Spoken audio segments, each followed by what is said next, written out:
Mr. Lamb, myself, Eric Walmsley, Mr. Corney, and Mr. Savy, Superintendent Lamborn. We've got Principal Motta, we've got Principal Larson, Mrs. Corney, and Mrs. Keetch, and then some joining us on Zoom. We'll start off this evening. Mr. Savy will give us some opening remarks, and then Mr. McKee will lead us in the pledge.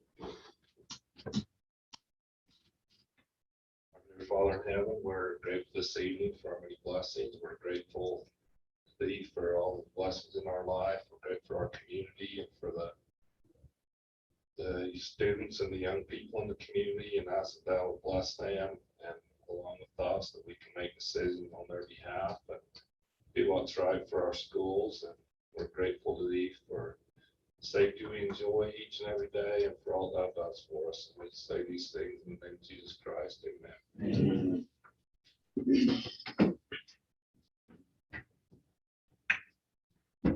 I pledge allegiance to the flag of the United States of America and to the republic for which it stands, one nation, under God, indivisible, with liberty and justice for all. Thank you. Okay, any questions on the minutes? I'd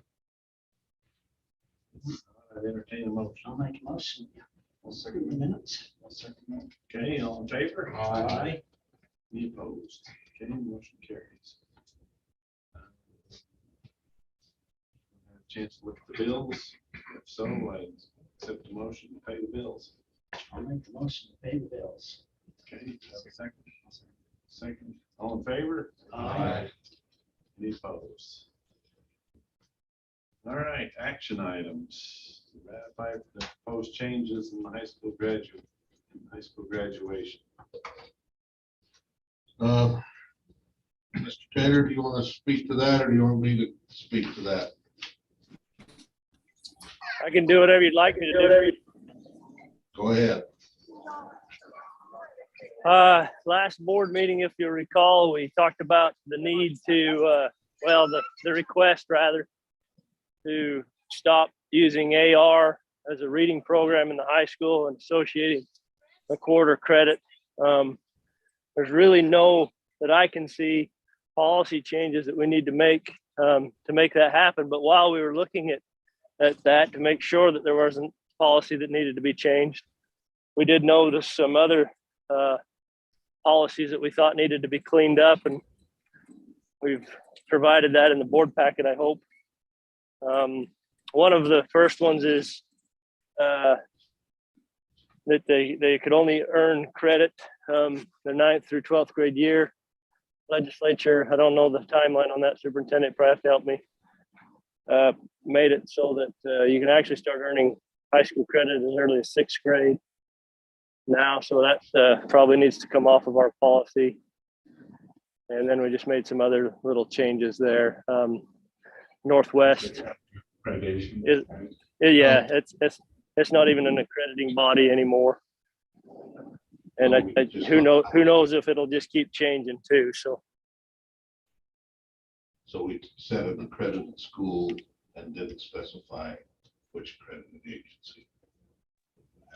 I think it's worth noting that that language is just a suggestion in a draft, but I think any language the board would be more comfortable with, we'd certainly want to look at.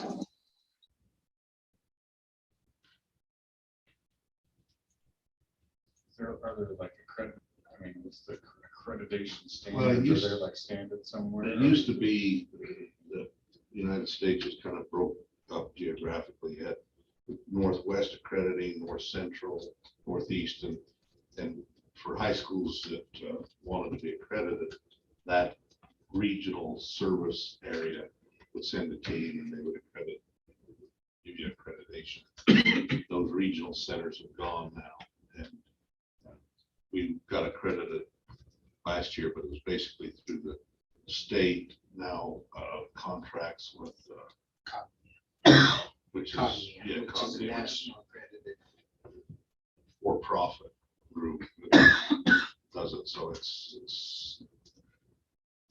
But I think as long as we say in the policy through an accredited school, then we can't follow up. It can't be just somebody saying, oh yeah, I went to, you know. I printed off my accreditation this morning. Yeah. Typed it up. Somebody does that, but when we did the policy originally, we were accredited by the Northwest. Excuse me, Association of Accredited Schools. So that's why that wording was in there.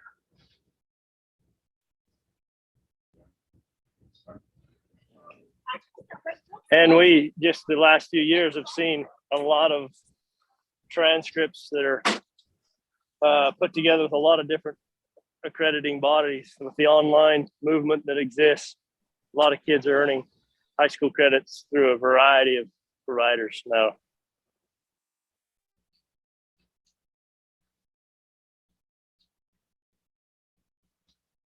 Okay, I'll make a motion to approve it. okay, we have a I'll second. second that motion. Okay, all in favor? Aye. Okay, motion carries. Okay, ratifying proposed changes in the elective offering in the middle school. So again, this was something we noticed. We changed the high school and the middle school schedule, not so much too many of the offerings, but we did change when they were off, the time and place they were offered. We did add, when we hired Frank Smith, we added a few different course offerings in the middle school.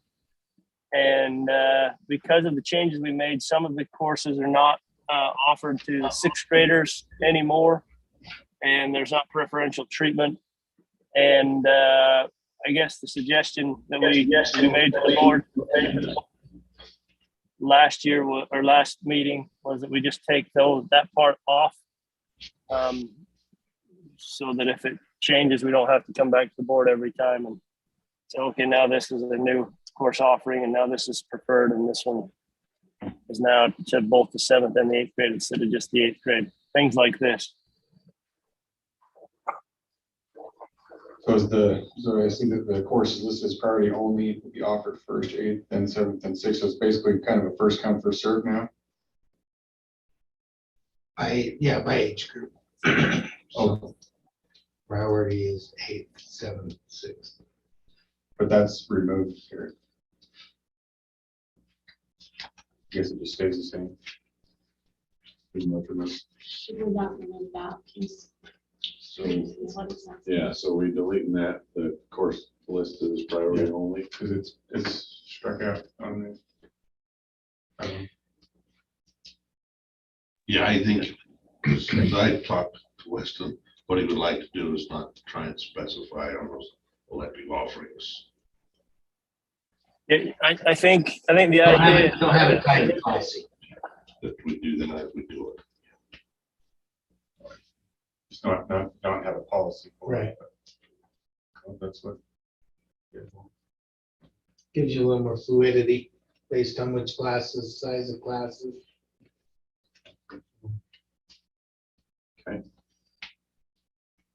Anyone want to make a motion to ratify that? I'll make that motion. I'll second it. Okay, a motion second, all in favor? Aye. Any opposed?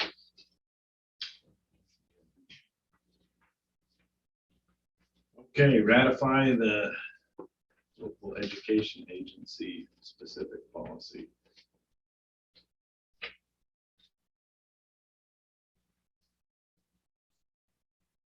This was the one that was on basically that we could. Basically, There there was, wasn't an option. yeah, if we've got somebody in-house or have to bring somebody in, the word we usually get on this is if we've got certified teachers that have their license, but we're asking them to teach out of their endorsement area. Yeah. That doesn't give them the right to go somewhere else and do it. So it's very specific to us. keyboarding that don't have a business degree, but they have an English degree. And teach keyboarding. So, and it, you know, there have been times like when we've asked people to teach a lot of math classes, we've required them to go get a math endorsement. But we haven't required everybody, if you're going to teach one period of keyboarding or something, you're fully licensed in your major area to go get that, because to get a business endorsement is way over the top for what we're asking them to do. Because that's one example, and we've got 2 or 3 in the district where we're, art is another one at the high school where we've got a person doing that because we're short of art teachers. So we have one of our English teachers again that does art, so we get an LEA specific for him to be able to do that art class without making him go back and get an art endorsement. And we've been doing that for a while. Yeah, we've done that forever with some of our teachers, not a lot, but in certain And areas. we've not had any problems with it. No, the state recognizes, I mean, the state would like you to have full endorsement and everything, but in a small school, it's just difficult to make people get endorsements and everything that we ask them to teach. So we require them to get a license, major teaching field, and then get the LEA specific for other things that we ask them to do. Sounds like it's working for us. Yeah, it does. And like I said, it, there might be times staff members come and say, you know, they made me go get this endorsement, they didn't make that person. And we've made those kind of decisions because, yeah, if you're gonna teach 5 periods of math, you need to go get a math endorsement. But if you're teaching 1 period of art, 5 periods of English, or 4 periods of English, maybe we'll work with you on that. So we haven't, you know, somebody comes and says, you know, it's not completely consistent, principals jump in here, maybe it's not, but I think it's what's reasonable. With our elementary teachers, you know, you need to get an elementary endorsement. That's not something we turn back to. But we have also allowed some of our teachers to, it used to be called now it's the Apple program. It used to be ARL, where they have 3 years to get their license. So we've helped work with that too. But this is just making sure that we've got in policy what we're doing, so that if anybody questions it, we're following policy. We have to change a couple of things.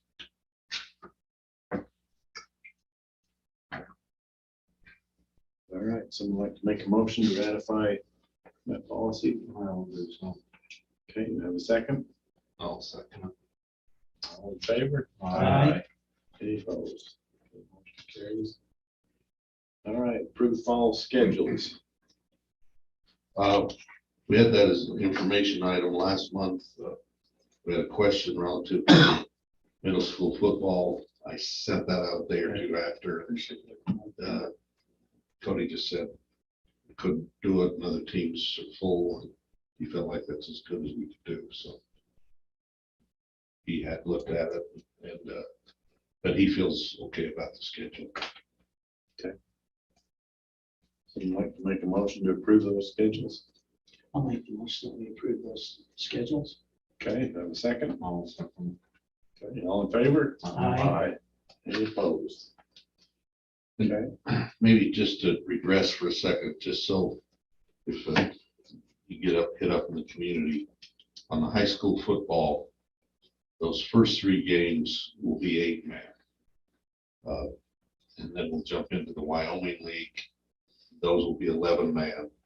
And then after let's see, I guess the last game of the season with Monticello will be another 8-man. And then there'll be an 8-man Utah playoff. So I talked to a couple of people just last week that were a little confused how that was all going to play out. Now, Can we just put an asterisk on these and throw 8-man at the bottom or something like yeah, we that? can do that. And the kids will know, and we'll get that out. Like I said, had some discussion. We're going to have to communicate better to the parents that there is going to be a postseason, that it won't be tied to the Wyoming league, but in order to have something going on, there's not enough 8-man to play, that we still need that Wyoming league, so we have a season. And then I forget the date, next week, Brendan Jackson, who's kind of the one at UHSAA that's spearheading the 8-man thing. We're gonna have a Zoom meeting with him, and he'll kind of tell us where we're at with numbers of schools and where that's looking now. You know, I think there's been some schools that said we will play, that maybe when it gets right down to it won't, or maybe there'll be more.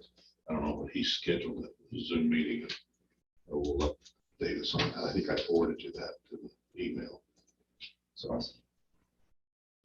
So we've got a hybrid schedule, some 8-man, some 11-man.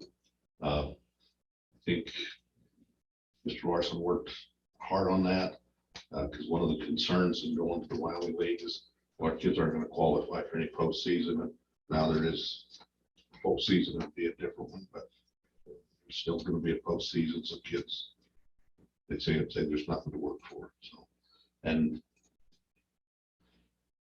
I questioned those first 3 games, but if they want to try that, then we'll just jump into 11-man. So there'll be a little confusion, but again, once I've explained that, people, they seem pretty happy. We did the best we could. Yeah, would there be, I mean, would there be any problem with throwing an asterisk on there, 8-man, and then even doing an 8-man postseason TBA? Once we get it, once we meet with Brandon, I think to kind of know more how that's going to look, we'll do that. I think there's a lot of our community going to be curious, will come watch those 8-man games. How's that gonna work? I mean, are there rules? I mean, with the Oh, yeah, rules? they're different. So you have the main thing is you just have a guard, 2 guards and a center, and then everyone else, so the other 5 are eligible, like to receive, to pass, to go downfield. So The you only just ones have that You can't turn is your, tackles into you drop your tackles out, yeah, like tight ends that's or pretty whatever. much what you're doing. Oh. And the other guys are eligible, they can come in as a tight end or another tackle in the tight end, but they're eligible. You can still run plays out of those formations, but they're eligible for that. Can't you be forward motion as well before the ball snaps? There's something different. I'm not sure what the rule leads, but it's a faster paced type of play. Things happen a lot quicker. So, and they score usually a lot more points. It's good. It's always good. Oh, we'll see. Gives a chance to try both. Yeah, I'm more concerned about our coach and how he's gonna juggle the 2 different styles, because that's a big difference. Going from one to the Yeah. other. Most of the plays I know they're drawing up or can be ran in an 8 or 11. The way they're motioning guys, they've been working on plays that they can just go on. So I think you'll see the 11-man much quicker pace than we've seen before, Bringing that 8-man. because they're style gonna over bring to the it. 8-man style into an 11-man. So I'm excited to see. which the sooner you get across the line, you're gaining yardage. So, I like it. And I guess, just talking about it, so I'm sure you're going to get hit up. What the world are they doing? I'm just hoping you blame us, blame whatever, but Blame me. defer and say, we're doing it a try. We've got to give this an honest try. To say it's no good before we give it an honest try is unfair. The people that have tried to make it work. I want to make sure I don't think there's any blame, right? Like we're all behind it. Let's get all behind it. Just think it's a good thing, because one of the dads I talked to this week, and he wasn't negative at all, said it's pretty tough for kids when the game's over after the first quarter. And that's kind of what we've been. I'm not against the kids or anything else, but trying to get a feeling of teaching kids to compete and do their best. And it's over after the first quarter. It's hard to do that.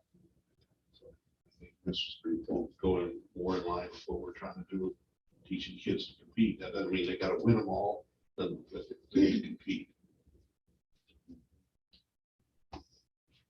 It'll be fun. And I think the board also needs to know that, I don't know what you're hearing, but our numbers of weights this summer have been really good. It's been super. The coaches have worked hard to make it available. Mornings over there, nights here. So regardless of what kids were scheduled, they at least had options. And the numbers have been very good. That's good. A question on the cross country. So I see Rich right at the 7th of October. What's the route, or do they change each year? What's the route they take? Our route in the past has been up towards past the lumberyard and up across, back down, come by the cemetery, down that road. There's a 3-mile course, which is a good course, and they've got other courses, but I think that's been kind of that's a fun course, because you got a hill climb and then you got downhill climb as well, mile on each side. But I'm not sure how they may change it up. Well, and I think, I feel confident that they'll set up, while a lot of weightlifting, both cross-country coaches worked out with kids in the mornings all summer. So they've had a lot of contact, so I'm sure they'll have a course for them, because the two coaches have spent a lot of time this summer with those kids.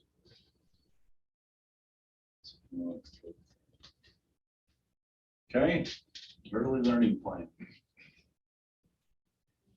Mrs. Cornell will take care of that for us. So the early learning plan covers grades kindergarten through 3rd. It can cover preschool if we have a district preschool, but we don't. So it's K-3. And we have a wonderful committee that we kind of use every year. We use the same teachers. We use Mrs. Comp and Mrs. Hatch. So we have a teacher from each elementary. And then Connie England always has joined us from special ed. And then Jackie Keetch and I were the ones at the training that day. The principals had other commitments, so we figured that Jack and I we could handle it for a year. But we made sure they had input. But they want this committee to get together, and go through the data, look at our reading data from last year, dive into it. Mrs. Keetch and I spent a lot of time going through that, had some spreadsheets ready for them so they could see how each grade level performed. And then we take that data and we write goals. And this is our first year that we got to write a math goal. That was kind of fun to see where the kids kind of fell out with math.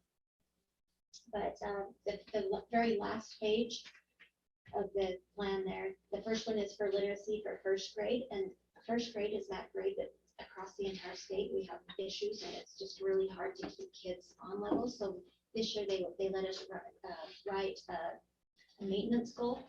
So that's our maintenance goal to keep our 1st grade students from middle of year to end of year. And that's not a typo. It's 1st grade's tricky because in the beginning of the year they're working on mastering, coming back from kindergarten and mastering letter sounds, letter names, those types of things, nonsense word fluency, and then they have to start actual reading words.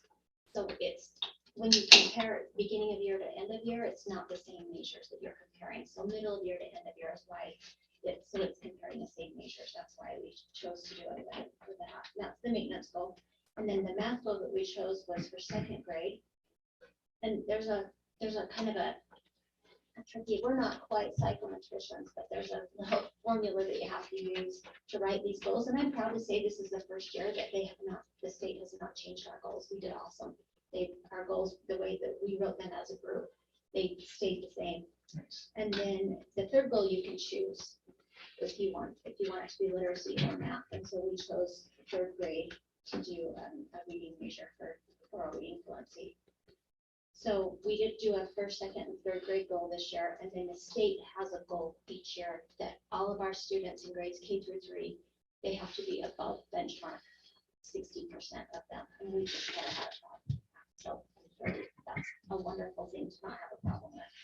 There's some schools that fail and don't get this funding because of that. So anyway, those are our goals. Trying to think if there's anything else. This will be in Utah grants the end of this week. That's what the email said that I received today. What's the wrong program code? So last year we received just under $33,000. So I'm sure it'll be somewhere similar to that. And it goes towards our paraprofessionals that help with the sides, the cadence reading people. I guess now it could go to cadence reading and cadence math, however, students have funding. People into that. We won't cover any of them completely, but have any questions on it? This just has to be approved in a local board meeting. You guys have to know how we're choosing to spend that.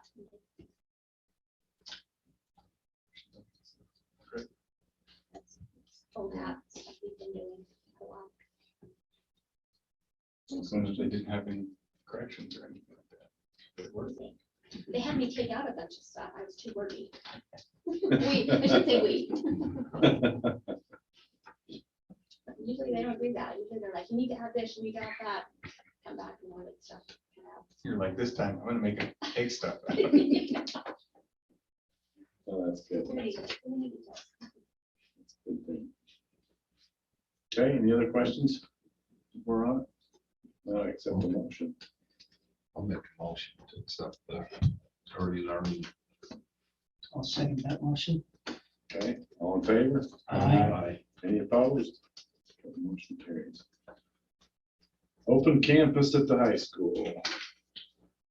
Mr. Taylor, if you're still there, we'll defer to you. Okay, so the current policy is that a student needs to sign in and out at the office whenever they leave campus, including lunchtime. We have allowed for the students to have a written excuse kind of standing for the entire year from their parents. But then they're still supposed to come and sign themselves out. It's become, and Mr. Larson can probably speak to this really well, better than I can, in fact, it's become pretty difficult to enforce with the 12 exits that we have. It's also difficult to know whether or not parents are actually signing those waivers. A lot of Andrea gets inundated with telephone calls and texts, and then she has to try to make sure that it was actually the mother that texted and not somebody else or called. So our proposal, and we kind of made a lot of calls and talked to a lot of schools our same size. Our proposal is to open the campus during just lunch period, and students can come and go as they choose to. We talked about liability, and I think Mr. Lamborn checked with our lawyers, and it's my opinion that we're in a more secure place telling parents that your child may or may not be here during lunch, instead of telling them that no, they're here at lunch, and the reality is maybe they're not, because it's such a difficult thing to try to enforce. Lunch is 22 minutes, so if they do leave campus for lunch, it's got to be a fast down and back. And what we are going to do is try to really be strict or consistent, probably a better word, on tardies coming back from lunch period, 4th hour. So we just made a change in again, I'm not too hung up on the language. If the board has better language they'd like to put into the policy, just so that we can allow students to basically have an open campus during lunch period.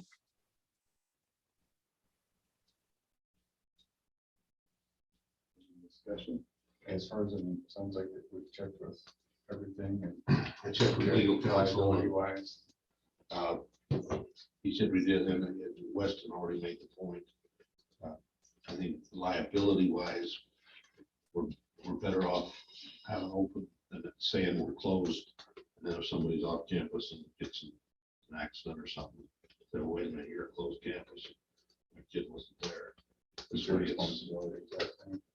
If they leave, it's on them. I think most high schools in the state, according to Patrick, and I visited with him, are open campus. If you notice big high schools on the Wasatch Front, there's usually fast food joints across the street. You know, they're in campus. When we did this a few years ago, I think we were trying to tighten up on some things that were happening and so forth. But you know, you say, well, why do we keep changing things at the high school? In my opinion, and Mr. Larson and Mr. Taylor can jump in, of by legal necessity changed. I mean, we never used to have release time for kids to go take online classes. We didn't have all of those kind of things. You know, we did release time for seminary, but that was fairly controlled. But now with kids taking online classes at different times during the day and leaving for this and that and the other, it's a different world than we were dealing with 10 years ago. And I think high school, because of that parent right, open to what they want, we have to adjust to that. And it's not our choice to or not to, because the law says they've got those things. We have to accept online credits and all that other stuff. So it's brought a more open, fluid campus than we had 10 years ago. Yeah. So I think Mr. Larson tried hard because we had some community concerns back in the day that, you know, you've got to keep those kids there, and he tried real hard to do that. And now, in my opinion, we're kind of up our head against the wall because they can leave to take a class or this or that, you know, and kids walk and get in with kids in a car. And it's just, that's Mr. Larson spends his whole lunch hour at the station or the bakery trying to catch kids, and then what have you got when you catch them? Then what do you do? Okay, I caught you, and now what are we gonna do with you, you know? Right. So does that mean then parents don't have to check their kids out During For a- lunch. or for a class? No, this is During a class. lunch. This is just Other After than the class. This is just the only wording there. Students will not leave the grounds during the school day, and then the thing that's, we would add to the policy, other than during lunch period. That's the only changes. During lunch period, it's an open campus, And this is just for high school. just high school. Yeah. No, I think we can still hold it in the middle school. There's really nowhere to go. The kids aren't driving, and, you know, it's a different. They have a hard time getting to D's and back. Time they've got. Campus with 8 young kids. Can't open campus with 12-year-olds. Yeah, it's a different world. Yeah. Yeah, the safety concerns, I think. 22 minutes really isn't very much time. Now, Gotta hurry quick. Yeah, I guess that's not really a concern, like safety wise. Now, I guess 'cause we have kids coming and going anyway. So, well, it is a concern. yeah, But I think, and it's a concern because we don't want kids getting hurt, but I think as a protection of the district, we're almost better off. The open campus saying, parents, that's up to you, rather than telling them, we've got closed campus, they're not leaving, and then they leave. You know, you say, why didn't you enforce your policy? yeah. Okay, someone want to make the motions that accept that policy? I'll make that motion. And then we'll need to ratify it next month, because it is also changed. I'll make the motion to accept. Tennis policy change. Do I have a second? I'll second it. All in favor? Aye. Any opposed? All right, policy 110, vacation. Jenny just noticed some inconsistencies here in terms of what can be carried over and what can be used. The numbers don't quite add up, and if you looked at her notes, it says you can carry 10 over, but that doesn't get you to the 30 that you can have. So the next line down, the 110.2.2. We can't use more than 30 vacation days in any calendar year, but if you look at that, there's no way we could ever max 30. So either we need to change the first line or the second line. That makes sense. How many days are there each year? 16. It depends on what position it is, but most contracts are 16. And this is for year-round employees, not for, This is just 12 months. which is very few, but I think there's a handful. these teachers don't get that many. No, Teachers vacation get only that. applies to year round 12 months.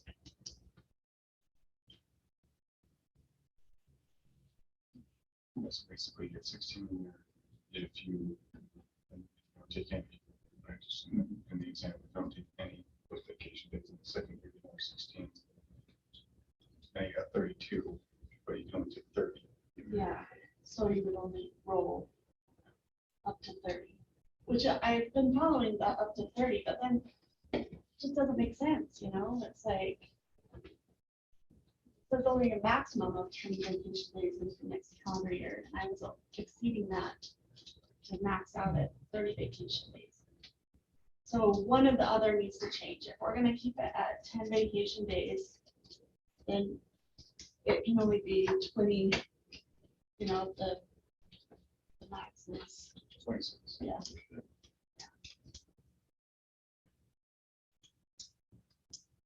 I honestly think what happened there, it's been there a long time. Pete could speak to it, is we didn't have a cap on that at one point. We left, had a lot of unused vacation, cost the district some money, so that was capped so that wouldn't happen again. I think when we capped it, we didn't do the other part, but I think it's in the best interest of the district to cap that. Not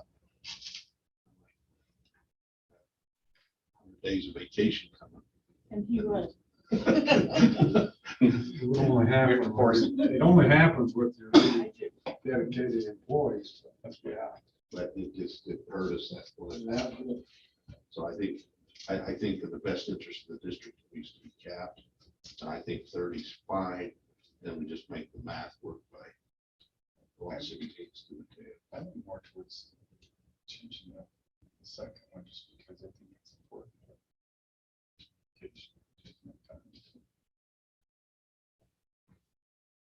Oh, wait.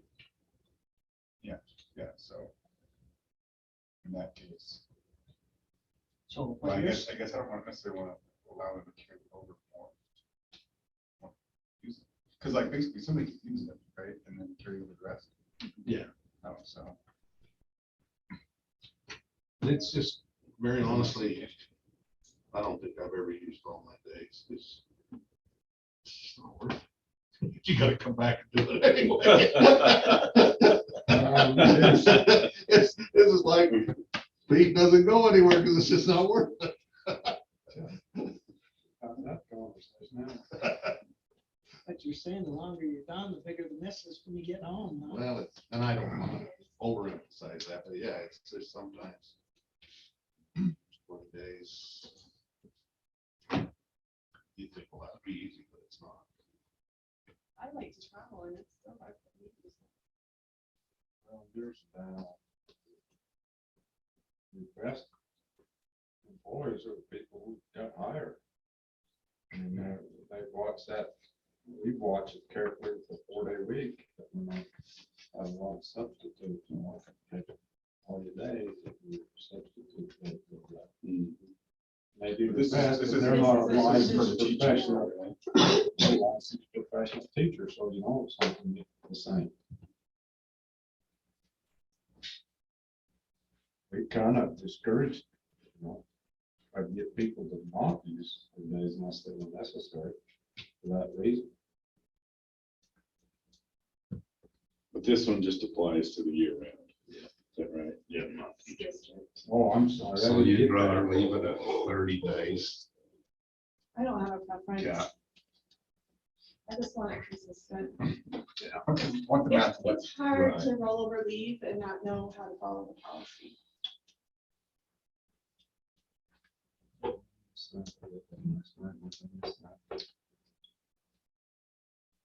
Yeah,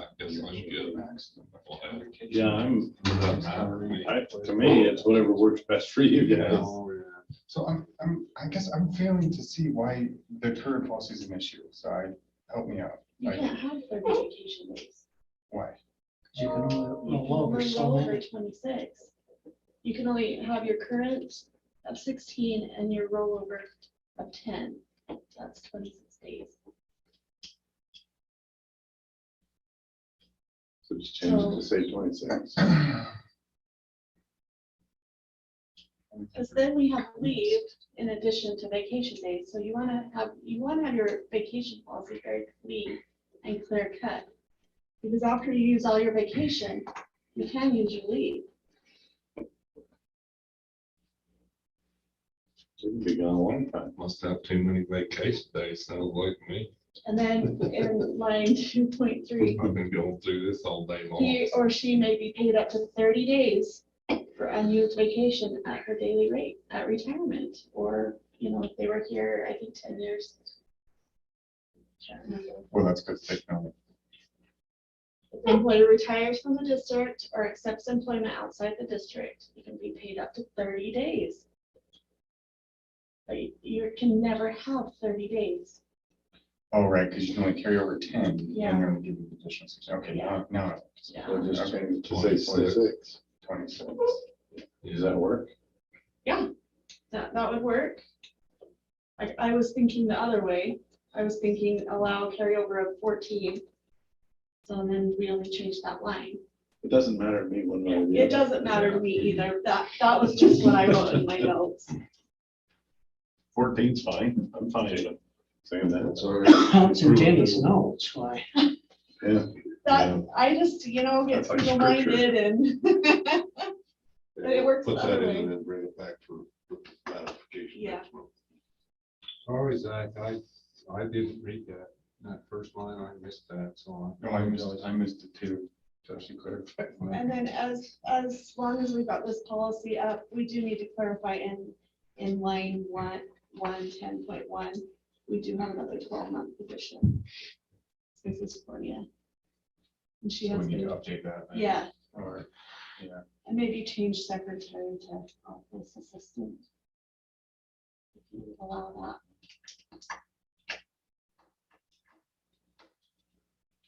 Good to me. It's caught up. Yeah, let's just give us a current. Someone want to make a motion to go on vacation? I will make that motion. That's what we're gonna talk about with that vacation.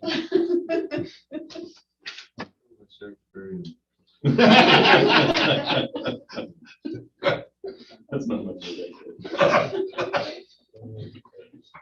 I'll make a motion. Oh, I'll make the motion. Have a We second? change- I'll second it. That's where we're going to 14 all in favor? Aye. Any opposed? and then changing that language. Yeah. District office assistant. Further, that Yes. covers it. That covers.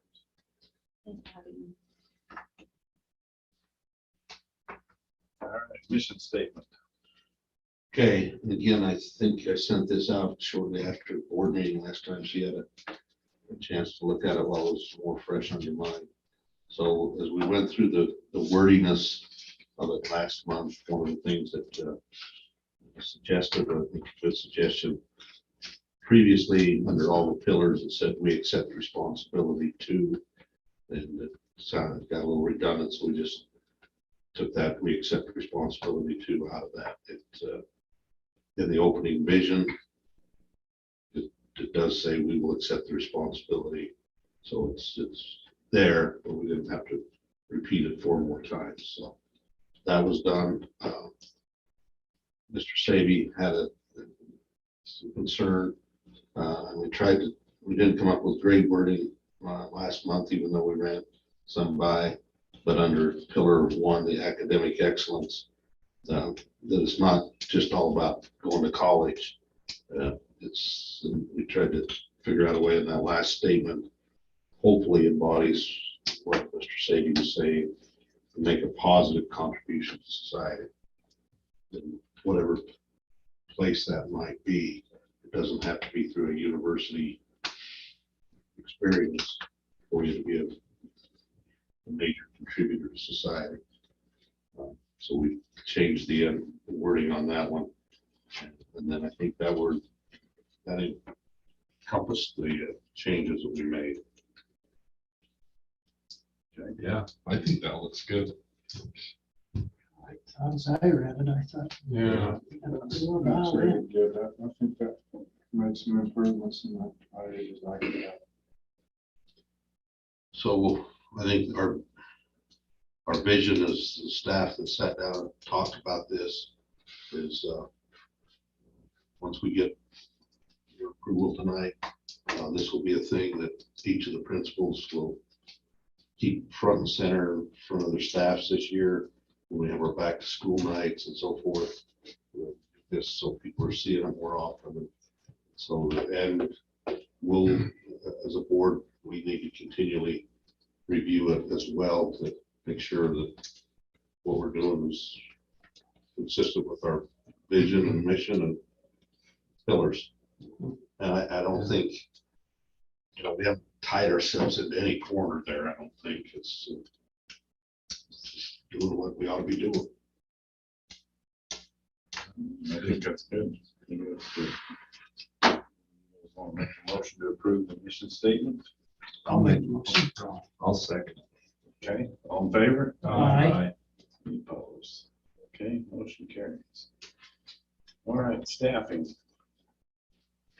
I guess, Mr. Taylor, you still on? We'll let you did the interviewing for the cheerleading position, and maybe you can make those recommendations.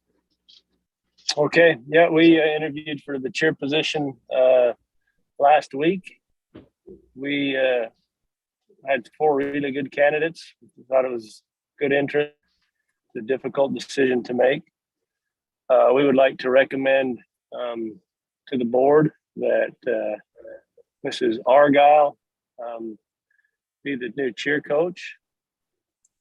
And she, I have to check the superintendent to make sure that since we're kind of on a tight timeline, we asked her to choose her assistant, and she would like to have Kelsey Peart be her assistant. So we'd like to present those 2 names to the board for their approval. Tristan Argyle. I didn't say that.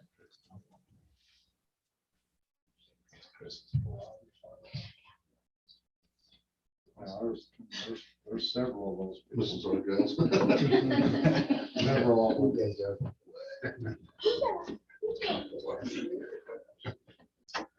Who's the assistant again?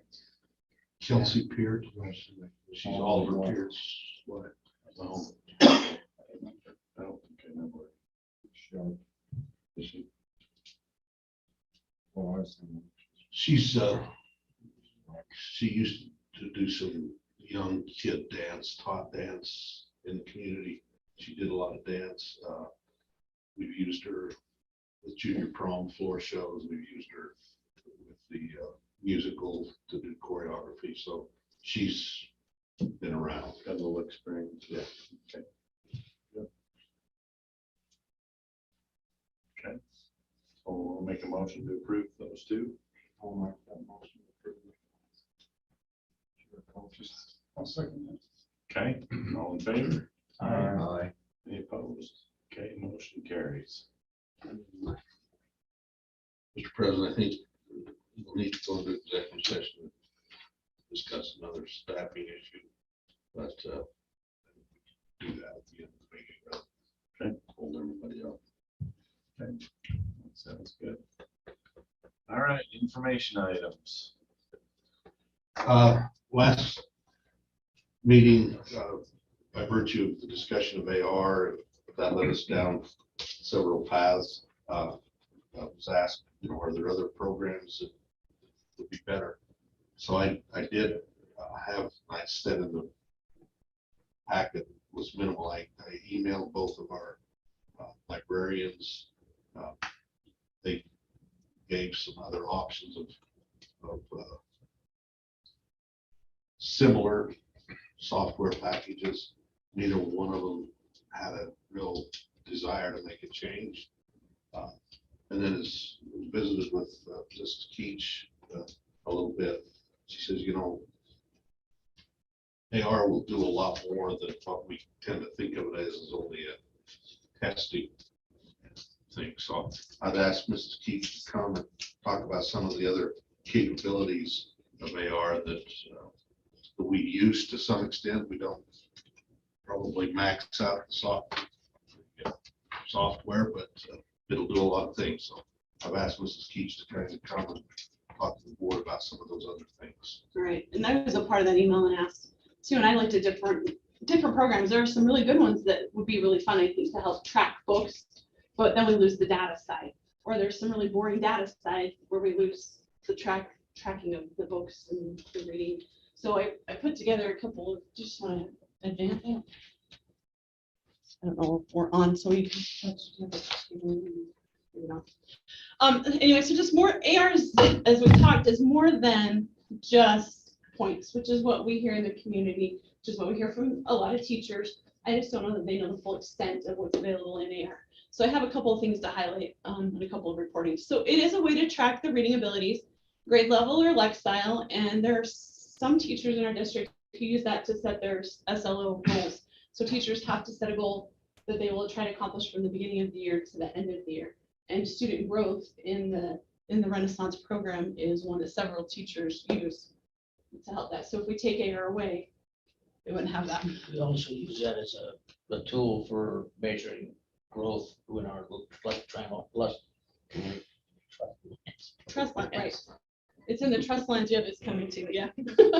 And then it's student accountability by showing that we value reading outside of school, which as you just approved the mission statement, one of those pillars was literacy. And to become a literate person, it involves reading outside of school time, which we can, anyway. And then the ACT is 3 of 4 sections are reading based. You're reading in science, you're reading in history, and then there's a reading portion of that test. And the best way to improve that ACT is to read. It also provides feedback to teachers about comprehension skills. So if I, as a teacher, want to get out and look at data, I can see that student A has missed 3 of his last quizzes, have that conversation with that student. What's going on? Why? What are you thinking about when you're reading? Let's try a sticky note strategy to help you understand what you're reading. And teachers can also use AR and STAR test results to guide instruction for individual and small groups. So if I notice that students, again, a small group of students are not understanding character development, I can pull that group and have that discussion based on how they're answering their questions. I couldn't find where we got that information from some of the other programs that I personally researched. So run the next one. And then some of the data, and I screenshotted some of those reports for us to look at here in just a minute. Some of the data that we get for student progress, probably the one that we use the most is the student growth report, which we use for our state and our federal grants as part of Title I, some of it, and then trust lands, and I don't know what else. There's several others. Help. Okay. And then instructional planning, a teacher can look and say, okay, I noticed that several of my kids are struggling with main idea details based on how they're performing on the start. And so I guess we should back up and clarify. As we have Renaissance, and under there, there's a STAR test, which assesses comprehension, vocabulary, and a lot of the skills that show up on their end of level testing. And then you have the AR test, which are the trade books. Read a book, are you understanding? Even within some of the trade books, there's a literacy skills test where you can look at character development, plot, and setting. who's the antagonist, who's the protagonist as you read. So teachers can glean that data from either one of those reports and use it in their planning. There's a parent report we can send home, and then they can also monitor student mastery in each of those basic areas in our Utah state standards. Try this. So when a teacher logs in, this is where they would log into your reports. So you have your star reading, you have the accelerated reading is the orange in the middle. And those are, and the planner are probably the three that I've used the most. I haven't even hit the rest of those. But as you can see, there's more for us to use. You want to hit next. This is a STAR student growth report. So what it would do is in a snapshot, a screen, this would be Mrs. Brown's class from last year. She can look and see that on 8/30, student A was a 7.7 grade level. And then in January when they took it, they were 6.8 grade level. She can have a conversation with that kid. Was the test harder? What questions were you struggling with? How can we improve the score? Set a goal to back up, because it's a 7th grade student. So you want to be at a 7th grade level, 8th grade by the end of the year. So then you can progress monitor and watch goals. Yeah, the next one, sorry. And then this is an example of a STAR diagnostic report that again pulled a student report that then I can share, a teacher could share with a parent, with a student, principals, meet with the team. Teachers have me come in and sit down and look at some of these with them. Scaled scores, where they are in comparison to a national scaled score. We really probably focus more on the grade equivalent and probably the zone of proximal development. So the zone of proximal development is where students are going to achieve the most growth. So they should be reading books, the student higher than a 3.5, anything above a 5.5 will be a challenge. It's not to say they can't read those books, but their optimal growth for most success on their own is going to be in that window. And then you could have the conversation with the kid who picks this child who picks the 7th grade reading level book. That's a great goal for you. Let's talk about this a little more. Let's introduce the sticky note strategy. Let's have this discussion. So anyway, tons of information. So, and then this is an instructional planning report.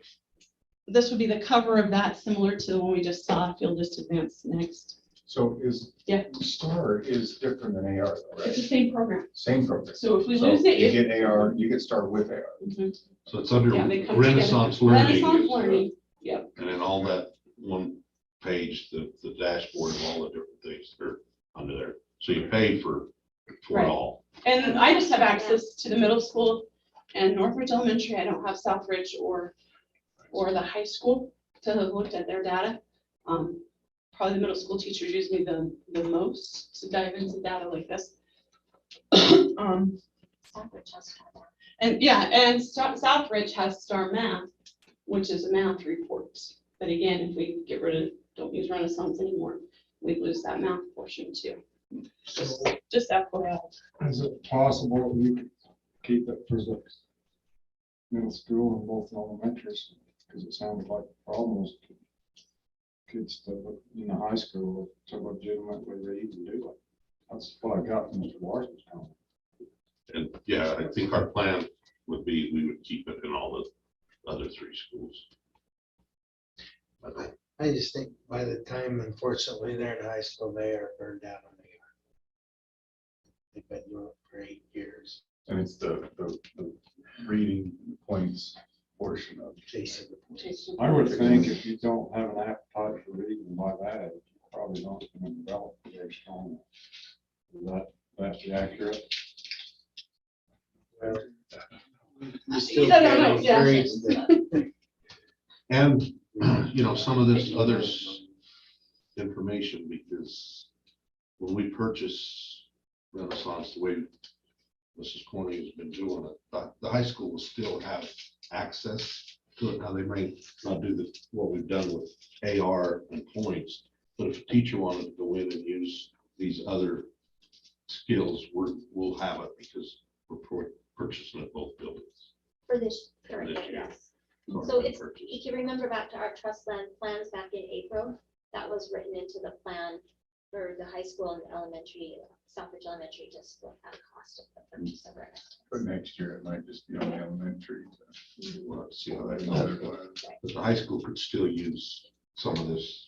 Yeah, and see if they want. Things that- I would also add in that Mrs. Early at the Northridge Elementary does a great job of using this as a tool to motivate the kids for their little challenges that we do big reward parties for and stuff.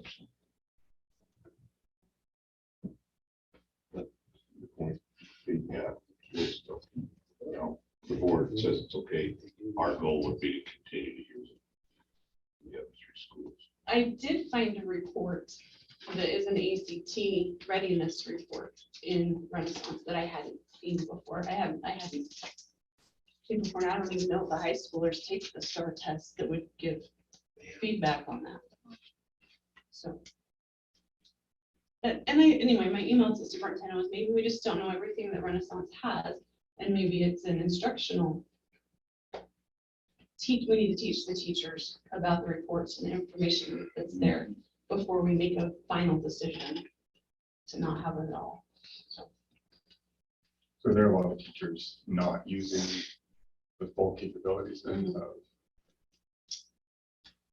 And yeah, I guess that's my question, why?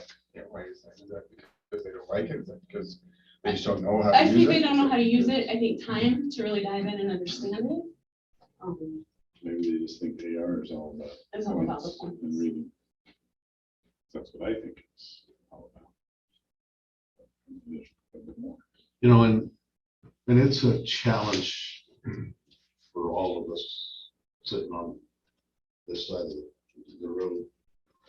You know, everybody, you go to meetings, and it's not as much as it was a couple of years ago. It's data-driven decision-making, everything's on data, and we need to do probably a better job of that. But it's tough. You've got cadence, all the different things, and what do we use data to make the most sense for kids and parents? Because that is important, but that is not something most people like looking at, you know, because it's like, yeah, okay, those are numbers. And so we've got to do a better job of pulling out and making it meaningful when we start sharing it, both for teachers, kids, and parents. This is the hardest part with data is creating that story from. Yeah, That's it's hard. And, you know, we do have one teacher who does this and that deeply, and we sit down together a couple of times a year and say, okay, here's where they're at on their STAR test, here's where their average is on their AR test, here's where their fluency is on their fluency test, where are their holes, what are we missing? And then we can use that to do some screeners in other reading areas to see if we can fill some of those gaps for them. You know, and with the cadence, I'm not sure what your story, you know, after every benchmark test, we sit down with the teachers and the person that gave the test, both at Southridge and Northridge, and go over that data, and look Yeah. at it, and try to make we do it the as same with this data also. meaningful as we can. And so we're trying, but it's telling that story's tough. It sounds like though there's like a lot of different sources that we're getting data from, right? So why is that? Is it just because some like using one over the other? Is this one grabbing this side of the story and this one grabbing another side of the story? You respond and I'll All the respond. above. Yeah, I think, yeah, both. The state, Acadian's data, the state mandates for K-3. So that's a state legislative decision.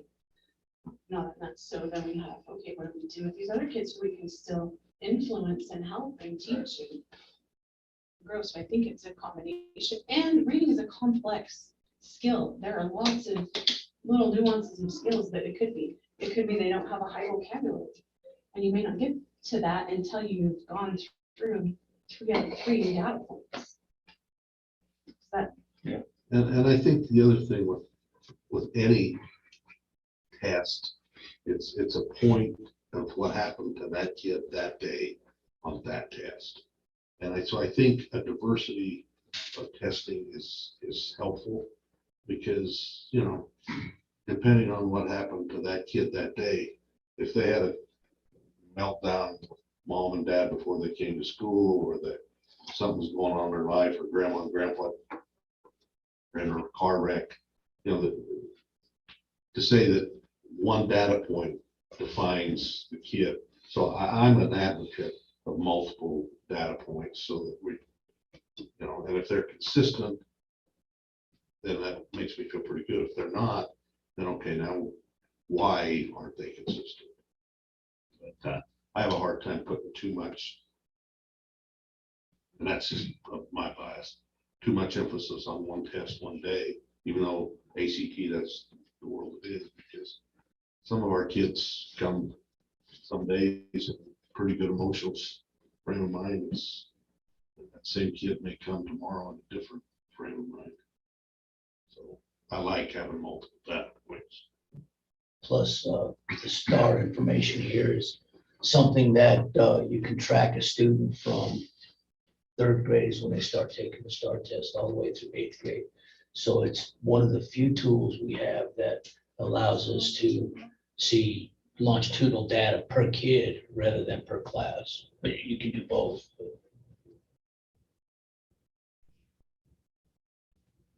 We have that data from third grade on in every kid. For 20 years, you know.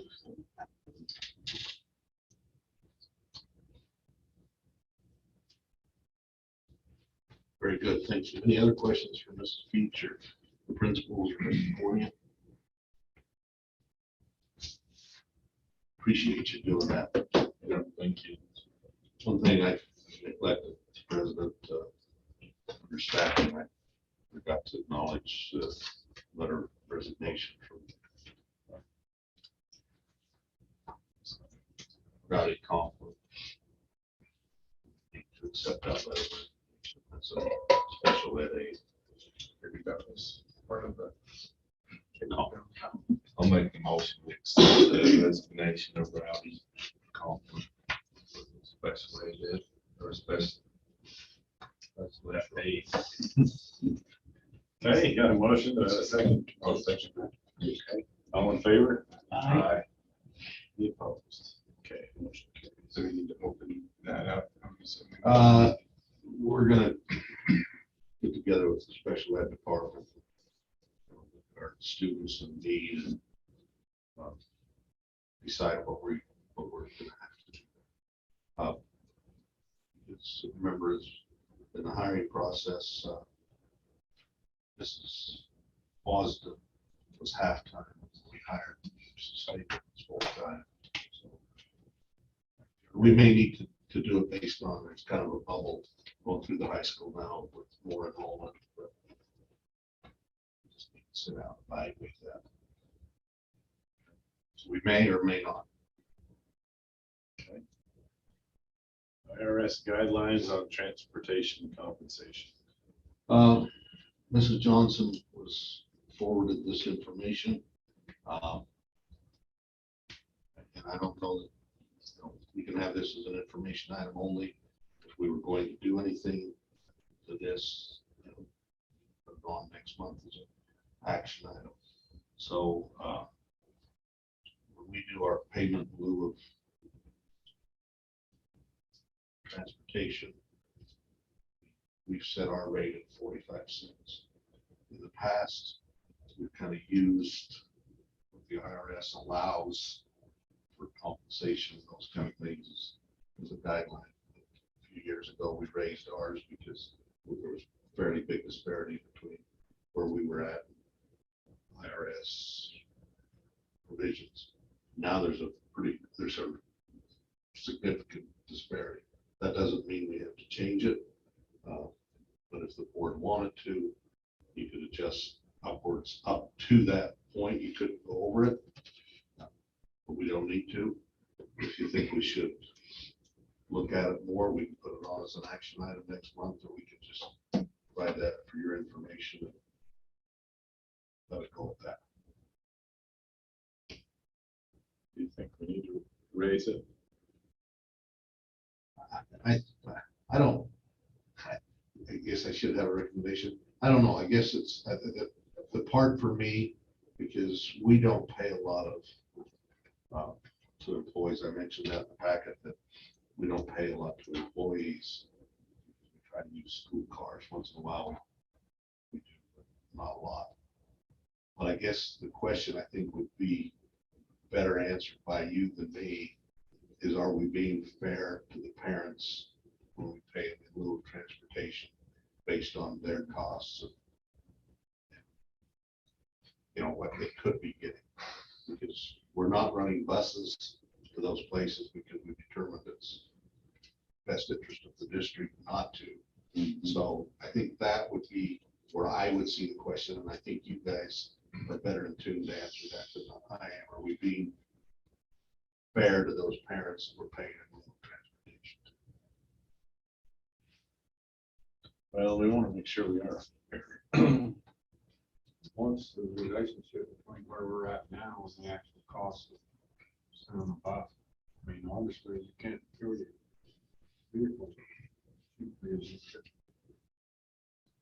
a year ago, and that's, Well, but I suspect our costs on the bus have gone up.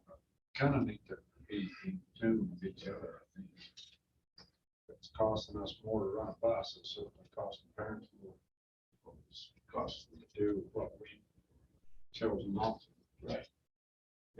Reasons. there's no question it's costing parents more than it was costing them years ago. And I think I would certainly not be in favor of adding a whole bunch of bus routes to those that are in lieu of curve. So, I mean, is there an estimation of how much with this increase? We could bring that next month if you want us to. Yeah, maybe we have We're the, talking about 1,000, or we're talking about 10,000? Well, it depends on how much you raise it. Well, so say we could raise it, yeah, 60. And we've never maxed out where the IRS allows us, but there'd be quite a ways. I'd like to see it next month, so we get some good information, make it good decisions. Yes. I'm good with that. Because if you're getting 10 miles to the gallon, it's costing you the car. It's costing you 55 cents a mile to drive, Just for the fuel, just for the but fuel, we're not right? talking about the Right. costs for repairs, Right. because those have all gone up as well. So, Yeah, 10 And- cents a mile. and I do have to say, the IRS is very Is that what we pay now, conservative, 10 cents a mile? so I don't What do we believe that pay now? they're overpriced in a 45? mile. They always stay fairly conservative because they want to be in line with that federal government rate.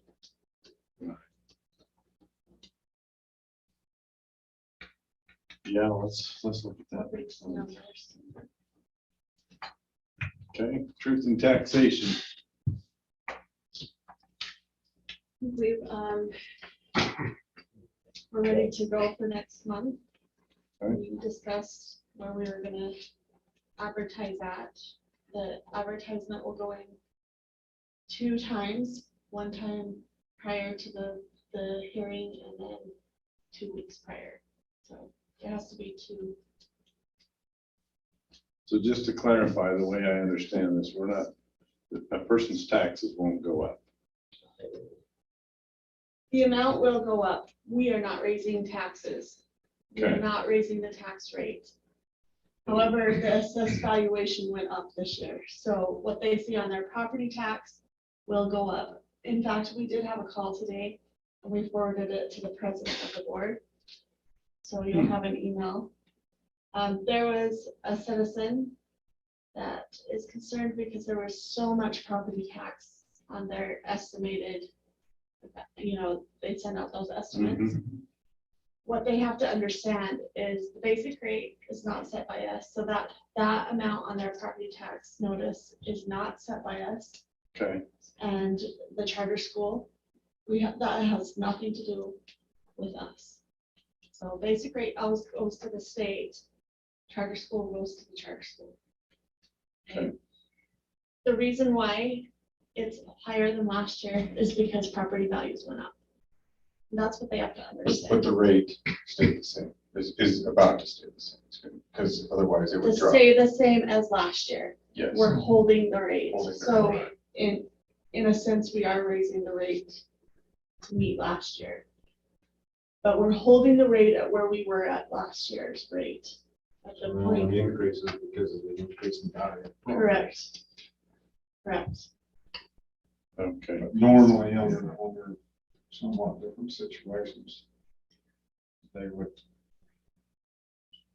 pay the same taxes and this year they're not. They would go up, dollar amount will go up because the property values went up Yes, and we captured that We're- value correctly. that's correct. So is it the Rich County School is the rate that so we have Rich County Yes. General, Rich County School.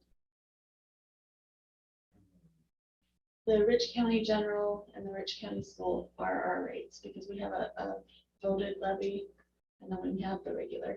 Rich County General is that here, The one that says basic, is there one that says? basic school levy. Yeah, that's the state levy. Okay, that's the one that goes into the state pot. that's one we have no control over. They set that rate.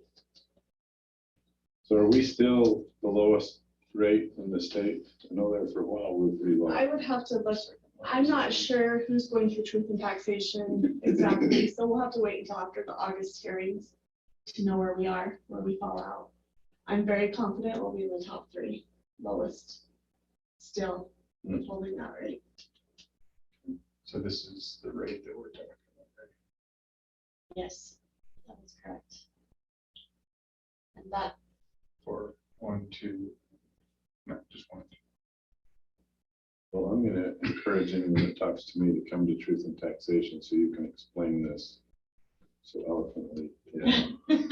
And I think that that's the right. easiest way for me to explain it is the way it's set up is when assessed valuations of property come in, the way the structure is set up is you maintain revenue neutral. So if property values go up, assessed valuation goes down, so you stay revenue neutral. What we're doing is we're not gonna let it. we're flow not gonna down. go down, so we will be making more revenue. Revenue. So we're not staying real. We're not staying No. revenue neutral, so Okay, in a tech, if they want to get technical, no, you are raising it, because it would have gone down. But basically what we're saying is value of property inflated and everything we're dealing with is inflated. And we're doing this as the most fair and reasonable way to capture inflation so that we can, because if we don't, if we maintain revenue neutral right now with almost 10% inflation, we're going down. And they say, well, better you than me. And, that all depends on where you sit. right. So It did raise. if property values went down, the rate would Go up. go up, so we still stay revenue neutral. Yeah. I mean, that hasn't, Never in my happened. experience, has ever happened, But if it did, it but would, it could. yeah, property values went down, Yeah. rate would go up to stay revenue neutral. But when they do have a question, they ask you, this is prior to truth and taxation. So if they think that we've raised the rates at this point, it's just because their property value has gone up. It's not that anyone raised any rates at this point. Okay, So we take every county on there. Yeah, it's just the value. It's the value of their Yeah. property, that's their assessed valuation. And They're paying it's more so, money. it's so frustrating for me the way that the state set this up, that they're setting us up to not only do we do it after the budget, which makes us look like we're backdooring people. Then they set it in August, then they send out those things you all got in the mail last week, so that we're doing it right when people are fired up. So, if we'd have done it a month ago, they wouldn't have been near as fired up as when they just got their property. Yeah, that's the tax. thing that like it bugs the heck out of me. Let's switch it. Yeah. And How can we make that happen? I mean, I guess I get more, Legislature.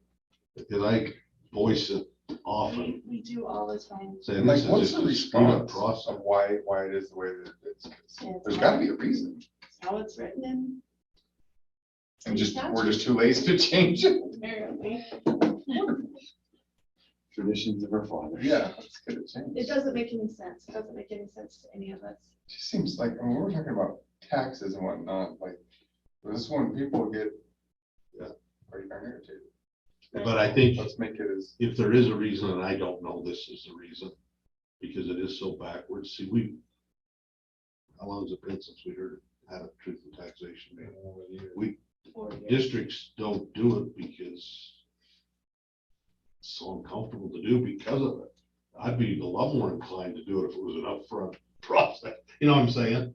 yeah, So I think that the Taxpayers Association, again, I'm talking off the cuff, which you shouldn't. The more uncomfortable they can make it for districts to do it, the better they like it. So if you've got a process that isn't very clean, then it makes it look like the district or the next Tuesday. municipality or the bad guys, then Keep it that way. However, they do want us to use our local funding. And the only way to use our local funding is to go through that truth in taxation, because if we're not bringing in the revenue that we need, we have to go through truth in taxation. So honestly, we're proponents of no truth in taxation. Like, let us adjust our rates as we need. Lyle's gone, but Senator Hilliard, who was on the finance committees forever, he would just flat tell you, so you get maximize what you can do while you're coming to the state for more money. But we're not even close to max. And we don't want to max our levies. But that was his approach. Don't come to us until you've done all you can do locally. When I went back as far as Merrill, he got that, I don't know, we got it from Ron Hilliard, but somebody did. And the problem with the way they're doing the taxes now is even though your value of your property went up, the only way you realize that increase is to sell it. Doesn't help you pay the taxes. Right? Yeah. That's a good point. Just because it's worth more doesn't mean it's worth more to you. One of the. Let's just sell it. Yeah. We had truth in taxation several years ago and this older couple was there. And I felt for them because they had bought their property a long time ago. The taxes just kept going up and now they're on a fixed income and here they are struggling to pay taxes. You know, the way it's like an inheritance tax, you know, sometimes people end up selling the business or their property because they can't afford the taxes any other way.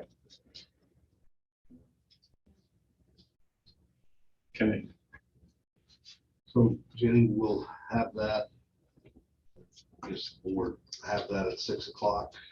And then just go to our regular board meeting following that, just kind of like. It's like the budget, Budget. it has to be completely separate, kept out as separate. We have to open that meeting, close that meeting, go into our meeting. Yes. And judging from the past, we won't have a huge crowd, but the crowd that'll be there won't be overly tickled. But the hard part about that is like, you know, a meeting is so they can voice, but their voice is silent already. Like there's nothing. You it's like could go need to back come and amend back. the budget. We can amend the budget. Oh, I see. It depends on who's in attendance, their discussion, what you would like to do. That's all up to you as a board. But Jenny would have to go back and redo the budget. Just base the budget on. And we're basing that leverage off of the budget Yes. and the estimated valuation. So remind me again, because I remember there's a piece that, so say that the valuation is coming, it's 20% more, so which means we get 20% more than we expected. I don't know if that's, certain part of it that remind me, I heard of it. So Park City's the only one that pays the state back, right? And is it off of this, what we're talking about, or is this, is that something different? That would be the Jim, go ahead. That would be, I mean, because their property tax is so low and they have such a high assessed valuation. They bring in so many local taxes that they don't get the state guarantee. So, and they actually have to pay back more so the districts all get about the same amount. It's called equalization. State has a guarantee program. level, Mhm. and we're getting close to that. But it's the sum of local and state tax. Right. Correct. It's not just your local. Not it's just all local, it's Yeah. also So- state. Yep. So that state tax is also part of what we're talking about too. Yes, So credit it comes is. into one. It is. We just I mean, can't go it's through first. truth and taxation for that state piece. That's all done at the state level, and they set that rate. And it just comes as part of our property tax notice. And everyone in the state contributes to that. You own a piece of property, you're paying that state rate. They don't value, they don't set their tax, the state tax rate based on individual districts' valuation. No, So, and then if your valuation's high enough, then you, like Park City, you pay that. Otherwise, they pay you less, correct? yes.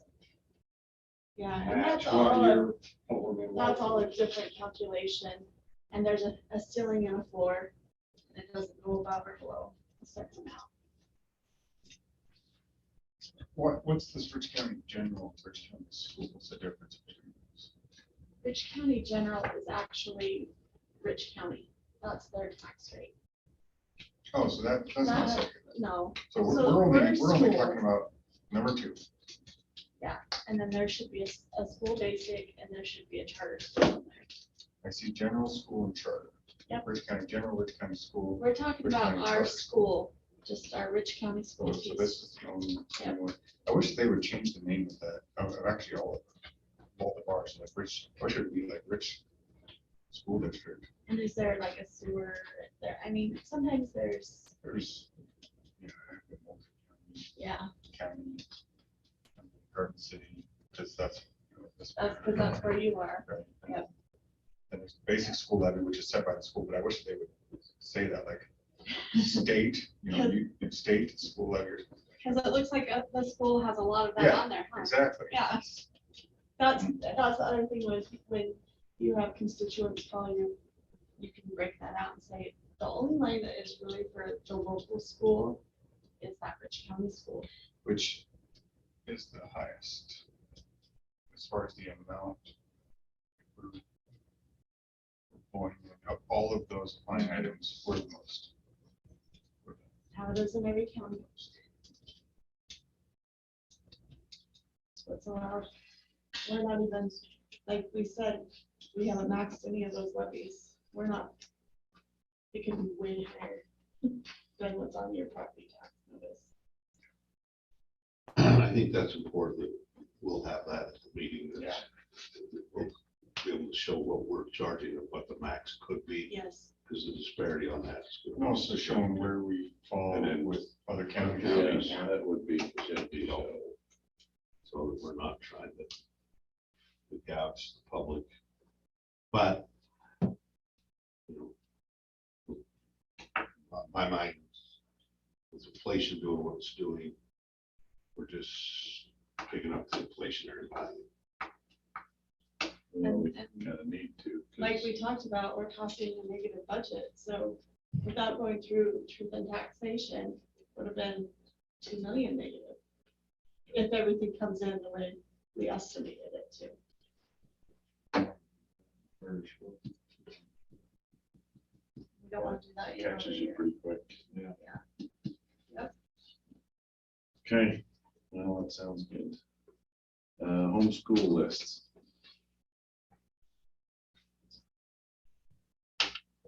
Any questions on that? Right. Thumbs up. Okay. UHSAA. I've already mentioned there that we're having this meeting with Brennan Jackson regarding A-Plan. I think that's the only thing to report. Been following that meeting, I'll get some information out to the board immediately as to what he said. USBA, Hey, actually, real quick, going back to the homeschool request, is that just carried over, or do they, is this individuals that are requested for homeschool? Or is it just a kind of a default if they don't put it back into school? These are the ones that are currently identified. Again, this list used to be, and it was backwards because statute says you have to have it approved by the board before August. We're not gonna know till after the first week of school. So it's, again, it's a. So this list that and we're then- seeing is more of a, most likely this Most is. likely, just so the board's aware. It's a, And these are students that are full homeschool, no, not just the hour The hourly ones. Yeah. that you'll see throughout the whole year. So this is kind of, it's a carried over list, best guess of what's gonna happen, but we'll have. and again, I think the statute just wants to make sure that the superintendents and the business administrators let the board out there, 'cause revenue attached that you're not going to be getting.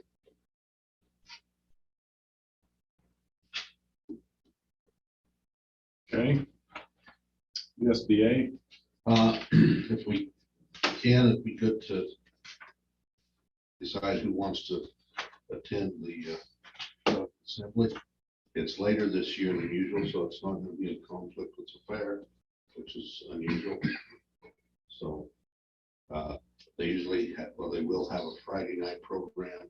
I don't know how that's going to look. They usually have a dinner, and then most years they have legislators come speak to that. The next Saturday morning will be the business part of it. So,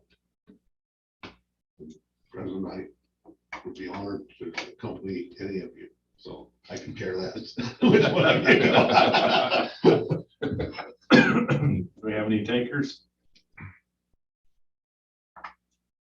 Is this the one where they go over what's going to be presented to the legislators and what we want to focus on, all that? Yeah. They spend a whole lot of time over very small words. Mhm. That's the one. Yeah. And that's the one that I went to. I can't on August 26th.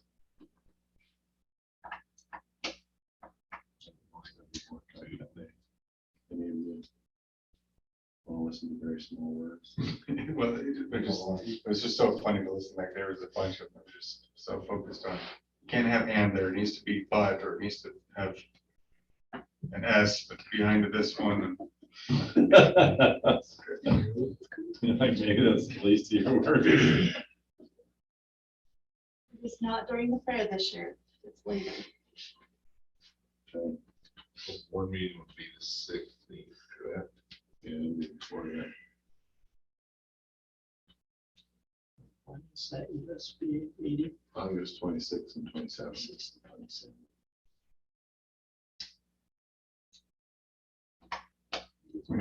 I can go again if nobody else can. You want to, Zach. I don't want to. I hate to One of us has got to take do it. it. So. Between the two of us, one of us will go, we have to know. No, That's where. Okay. Is that all right with you? Okay. I'll check my schedule as well. Yeah. and then we also need someone to address our teachers on the 16th. Staff, not just teachers, our staff pre-service day will be 16th, which is the same day as board meeting. But you guys, over the years, have done an outstanding job of welcoming staff back and giving a good message. So I'd like to know which one of you would like to do that this year. And again, tickled to death with anybody, so that's up to you guys. Who did it last year? I did. And he didn't forget either. want to bring it up. He did a great job. You act like you're just really willing and like maybe, you know, you want to go for 2 in a row or something. I could find a hole to crawl and I would. We need a cowboy poet this year. You guys want to do that? That'd be good. That'd be good. I'll That'd be be good to volunteer fee. He's seconding that motion. Hey, you want to talk to the teachers this year? I suppose it's maybe my turn. I'm trying to think, I kind of did a poem something here 2 or 3 years ago. But Yeah, I spoke and you did a poem. Yeah, that's, we teamed up. Yeah. Oh, I You want to sermonize this year? when did you do it last? That would have been 2 years ago. Yeah, 2 years ago, I think. We did. it's so bad. Okay, That's on the 16th. Yeah. At 8 o'clock.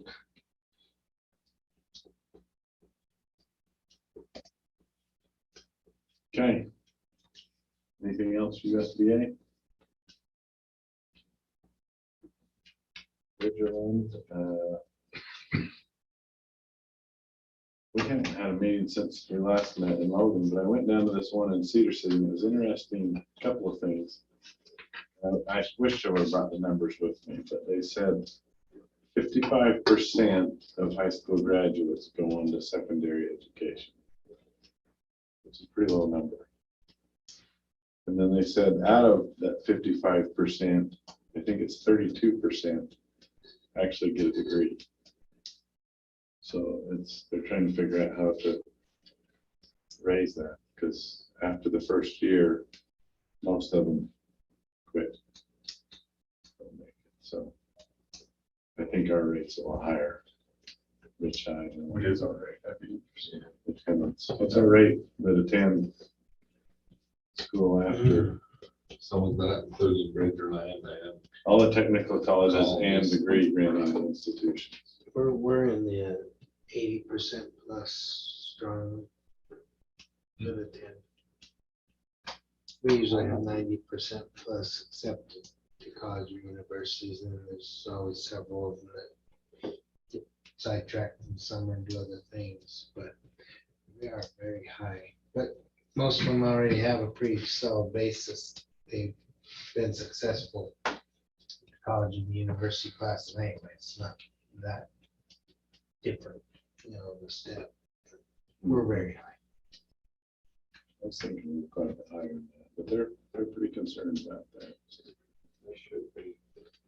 It surprises me that includes the technicals too. I would have thought that might be in line with the colleges only.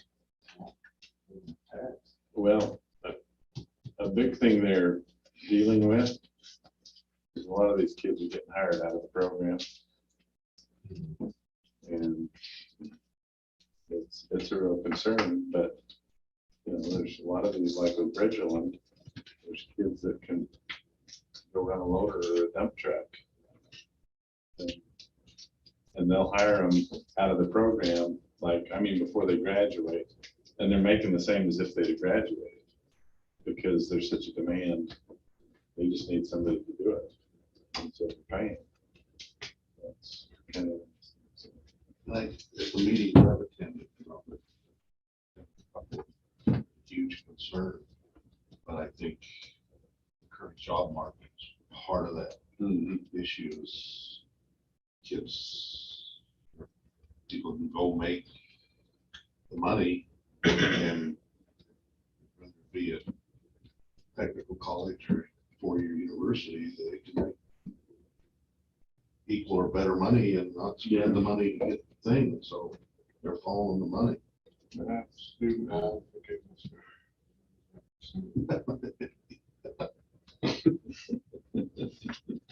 Maybe. Basically, you can go to college at free. Now you've got false data in my opinion. As soon as you have that, and the numbers go up, falsified. concerned. They're very concerned about that trend. Sure where to land that.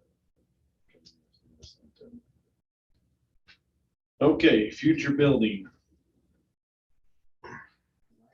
Don't know how much to say here. I was in a meeting again the other day with, it wasn't a formal meeting. Came up that we'd sure like to get a track. We'd go beat the bushes and come up with some donations. Yada, yada. And, I wasn't very responsive to that. And I think I sounded like I wasn't appreciative. Like I said, you know, we're talking the kind of money that it's going to take to do this. It's significant. So, talking with Philip to do what you see with the restroom facilities, tracks in the football field, would be close to $4 million.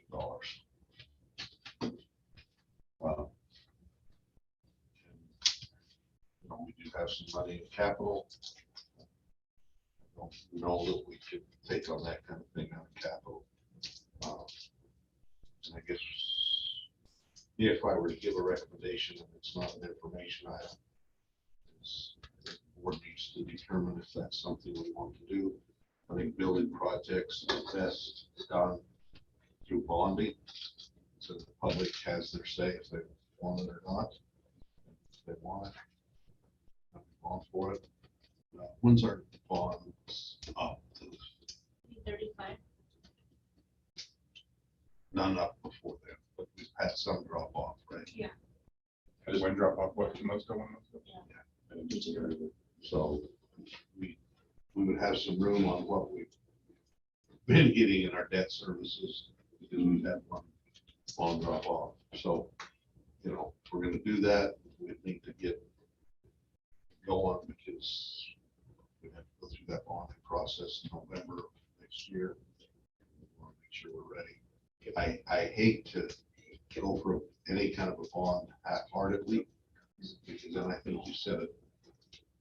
If we really did have an emergency and needed to do it, they'd say, well, we defeated that other one, so we'll defeat this one. On the other hand, people, I don't know where the whole county is. There's a group of people that feel strongly that we're inadequate in our facility, especially for track. How can you have a track program and not have a track? This would be a turf field, which I think is, it's more expensive, but I think in today's world, you'd be, to go with anything with turf would be not the way to go. Especially if water keeps getting more precious. Well, you know, St. George, they have to water them a little just to keep the water cool. But here our water cost would be less. Now, that's not gonna pay for the field. Right. Oh, we're gonna save enough in water to pay for the field. I'm not saying that. I'd be more interested to hear, not necessarily, well, I mean, obviously, how much it's gonna cost to put it in, but what are gonna be the additional maintenance required? On the football field, I don't know how it would be here. The track, whenever we have to resurface the track, whether that be 12 to 20 years, is going to be about $500,000. I've talked to enough districts to know that that's about what it takes.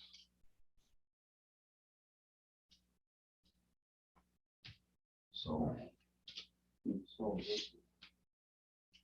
Would there be that much room in capital or M&O? I don't think. Seems to me like we checked out with Monticello several years ago. It was more frequent than that. It's more like, Resurface. yeah, it's more like 5 or 6. So what I thought I remember hearing as well. Star Valley does a lot, but they get on it with their snow plows to get the snow off early in the spring, because they got snow, and then you nick that surface.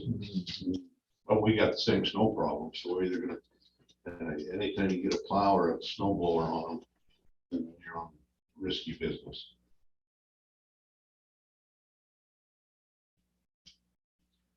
It was looked at several years ago, and that was certainly one of the reasons that didn't go ahead with the maintenance. Crazy idea, maybe stupid idea, but how much more would it be to build an indoor facility? Have no It'd be idea. a lot less maintenance, right? Friday night lights. Indoor football. Lights on inside. I'm guessing It's based true. on building You have costs, to be would be huge. I think the cost. Yeah. huge. We're talking about a football field. I mean, Yeah. not Time just you get track. some stands, there's some bleachers, people can sit in. They'll get outside of the fun. Yeah. Yeah, so you'd have to be. What about field outside of it? Because it's just, you just did a track, you would. At least you have to have one.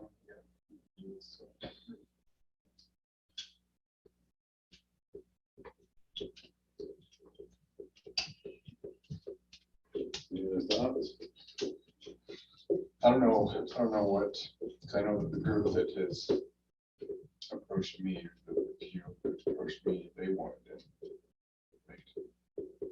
I mean, just to throw it out there, how much, if we went a bond situation on this, if that is, if we could pursue this, then they actually might fight it that way. Like, well, we want it, but we want it over there.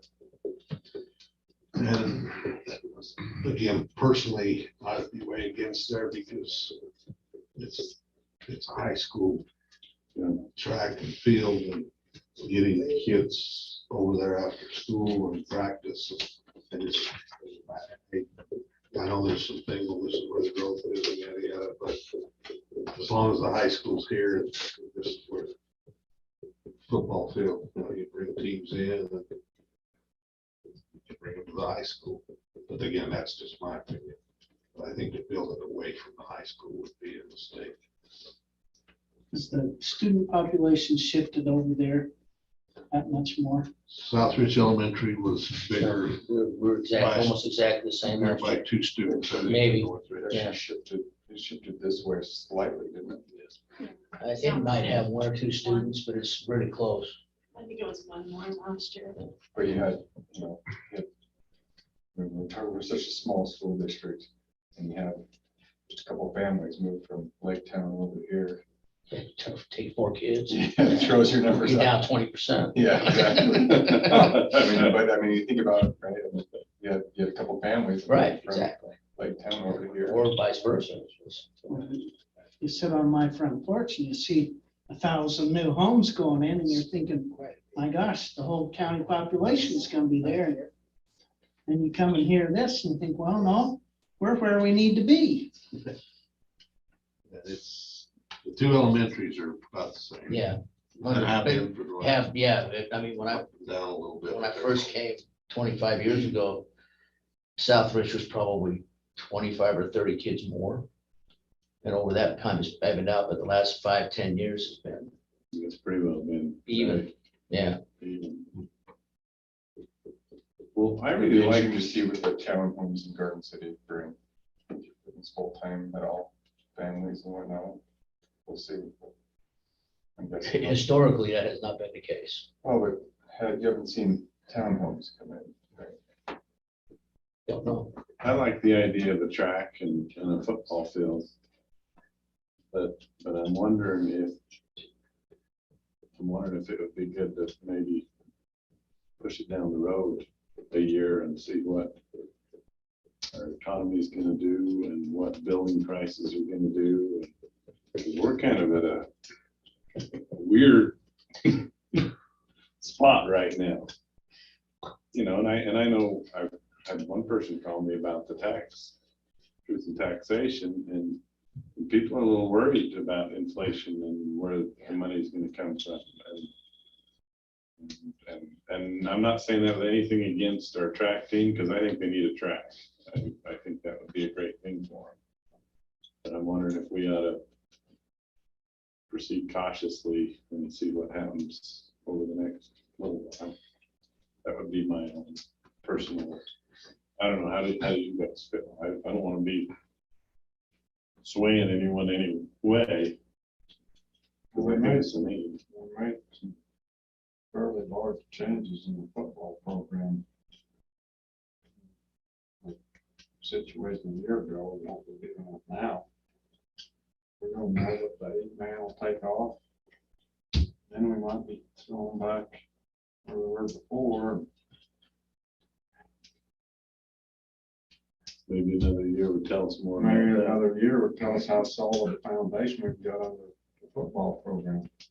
And I'm fine with that. I'm not pushing it. I'm just, it's gotten enough questions that I felt like I needed to bring it forward. So it's not my decision, it'd be your decision, and I completely agree with what you're saying. Because I love building stuff. I mean, that's what we do. That's what we love to do. And I'd be all for a football field, but I'm just wondering, maybe we need to just kind of see where things go. I don't know. I mean, it could get worse, but they could. They could get better.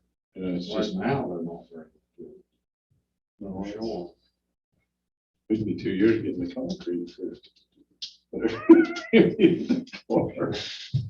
The way people are talking.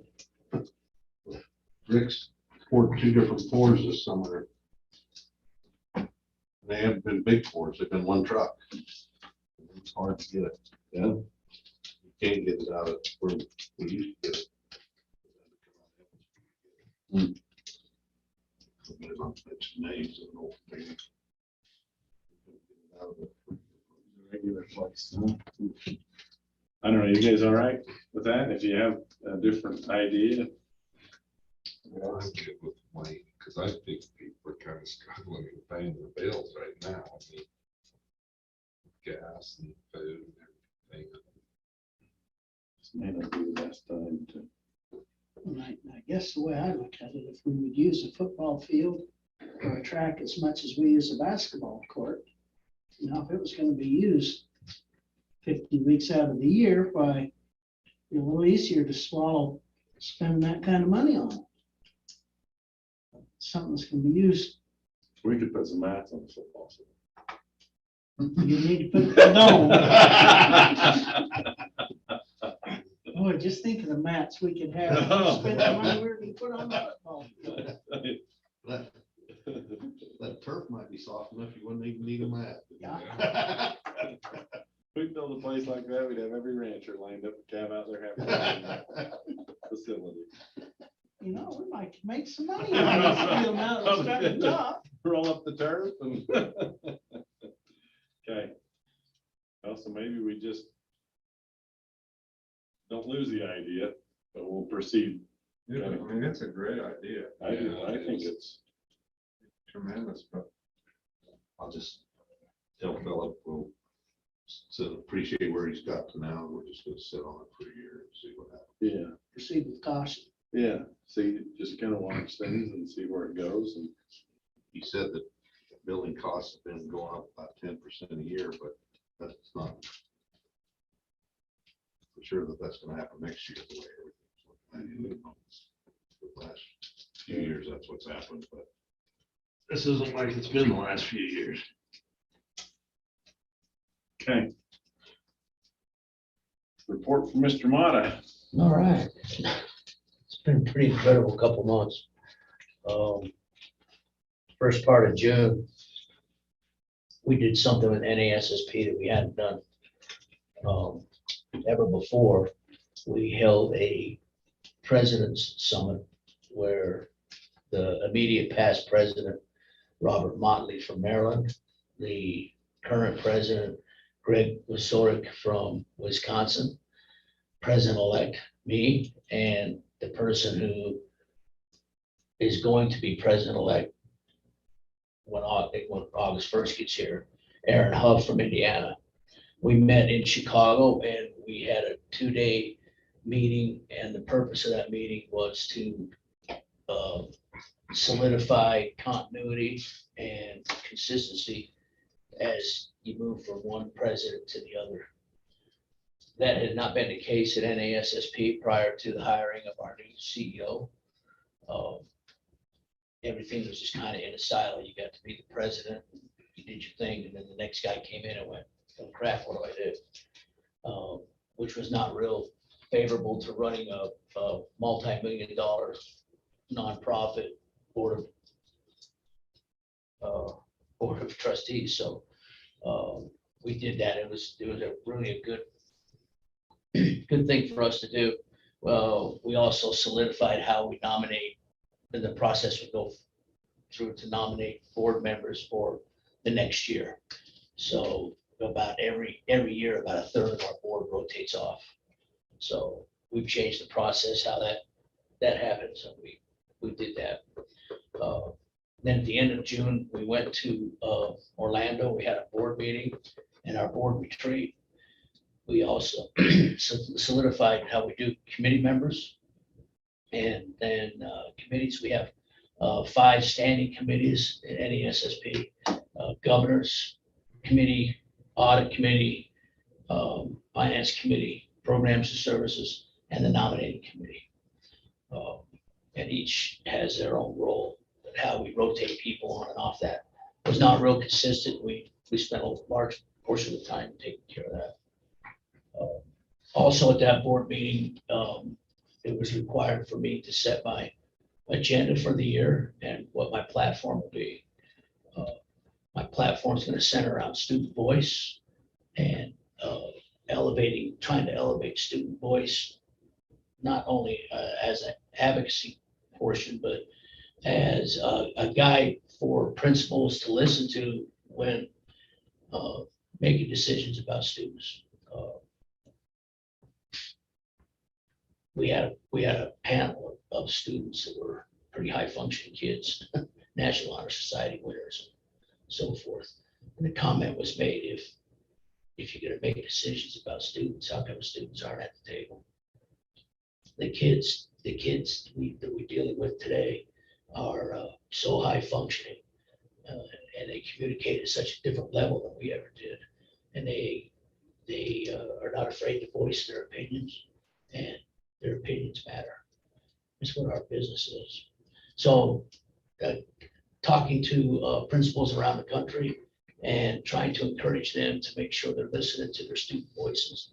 And not only at that level for advocacy, but also what are we doing as a profession to turn these kids on to want to be in education?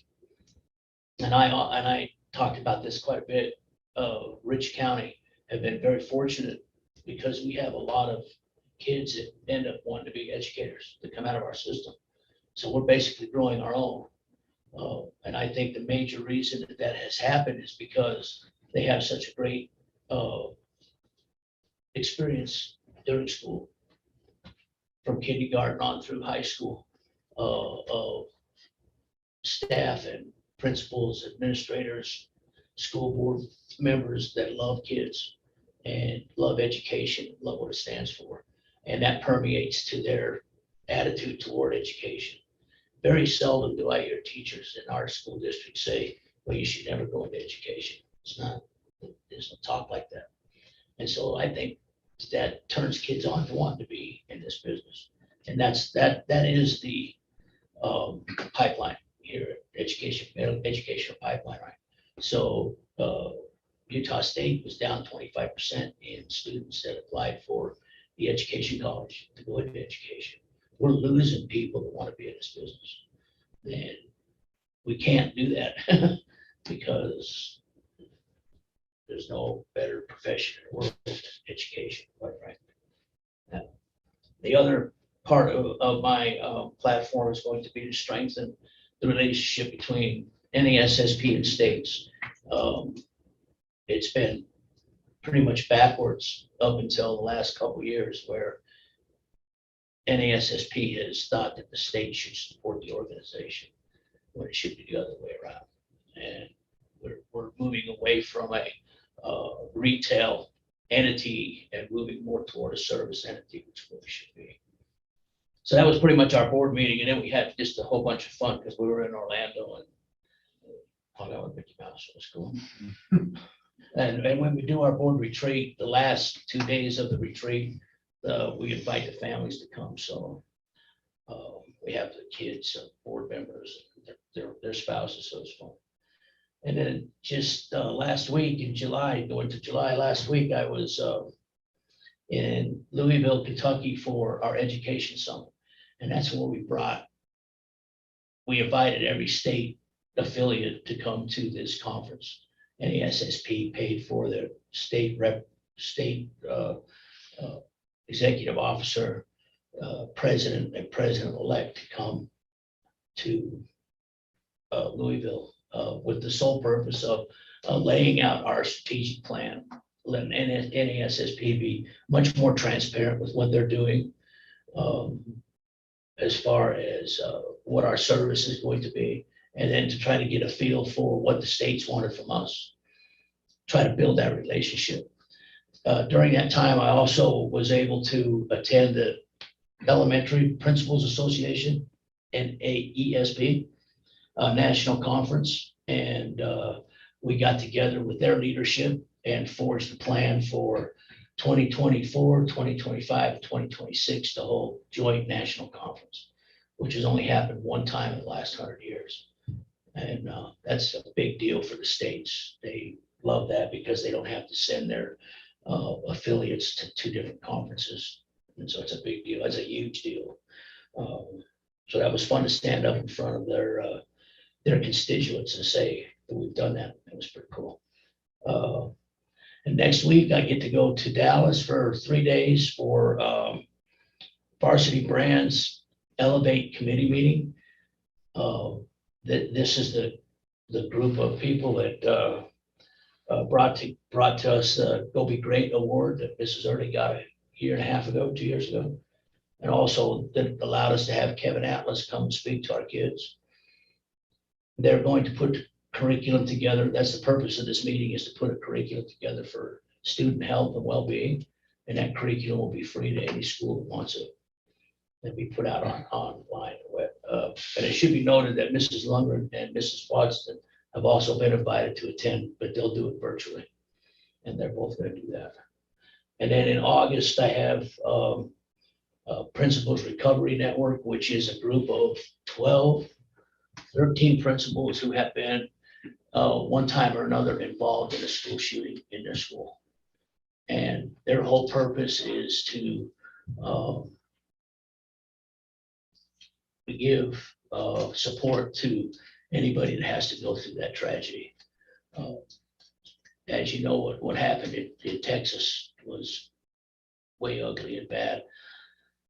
And instead of NASSP putting out a press release of, oh, this shouldn't happen, golly gee, this Principals Recovery Network actually wrote a letter to the president, an open letter, and published it in several magazines. And it was the pressure that led to the latest legislation that was made for community protection. There's still a lot of work to do, in my opinion, on that front.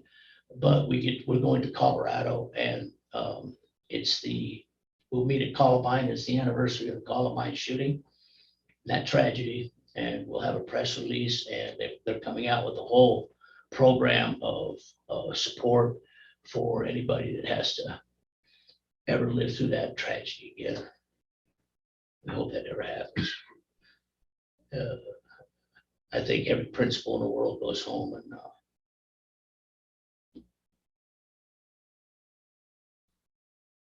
praise like hell they don't have to deal with that. So yeah, it's been a pretty hectic couple months. So it's gonna even get better. And I can't express my thanks enough to the board, the superintendent, for allowing me to exercise and enjoy this opportunity. So thank you. We're glad to have you out there. It's a heck of a deal. I pinched myself. I'm like, get out of here. Wow. That's pretty cool. Well, thanks for coming and telling us about it. Yeah, That's kind of, try to make sure my schedule's clear to do that. Yeah. I mean, I wanted to go to Florida with you, but you forgot to call. I actually flew myself, but it was Really? like a 4-day I'm trip. glad you didn't call. I would have went with you. It was really great going down, but the headwind coming back was like, I had to flap my hands to get here. It was a good time. How many times you have to stop between here and I there? stopped once in Hutchinson, Kansas for fuel the first day and stayed overnight in Memphis. And then flew into Orlando the next morning. Basically the same thing coming back. Hastings, Nebraska, is where I stayed over. Got my fuel in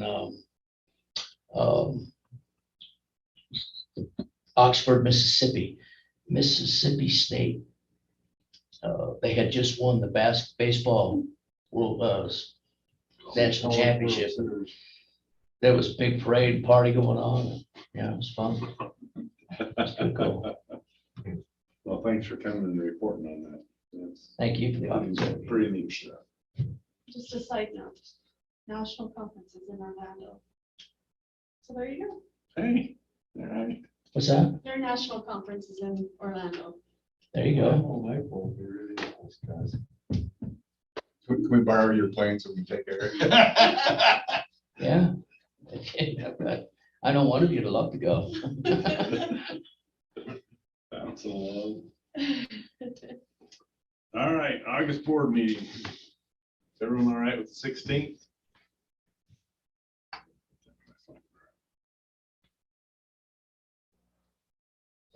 And I think probably, I think we have to stay with that date. yeah, because of the truth and taxation. Oh, And we'll probably Did it say set up for that first meeting in the auditorium.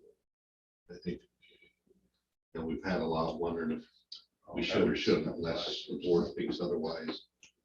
But I don't know that we'll Zoom that because it's a separate meeting. So we'll just be set up down there. So if we have a lot of people come, we can accommodate them. Hopefully this would accommodate them. We can't get many people in here, so we'll just plan to be in the auditorium for the first meeting and then come back to here so that we can accommodate the Zoom for our That first meeting starts at what time? 6. okay. Well, I'm good with that. Anything else before we go into closed session? We'll see Pete at 8 o'clock that morning. We'll still be together at 10 o'clock that night. Mind if I just make a comment? No. It's pretty awesome. I was looking at this expenditure summary, so this is, this was the final, right? This was the end.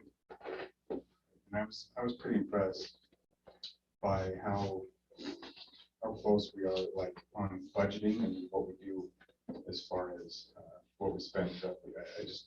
It baffles me how close you guys get it. Like, that's pretty awesome. I mean, you go down through this expenditure summary, and there's pages and pages and pages. And most of the time, they're 95, 100%, 95% between most of the line items.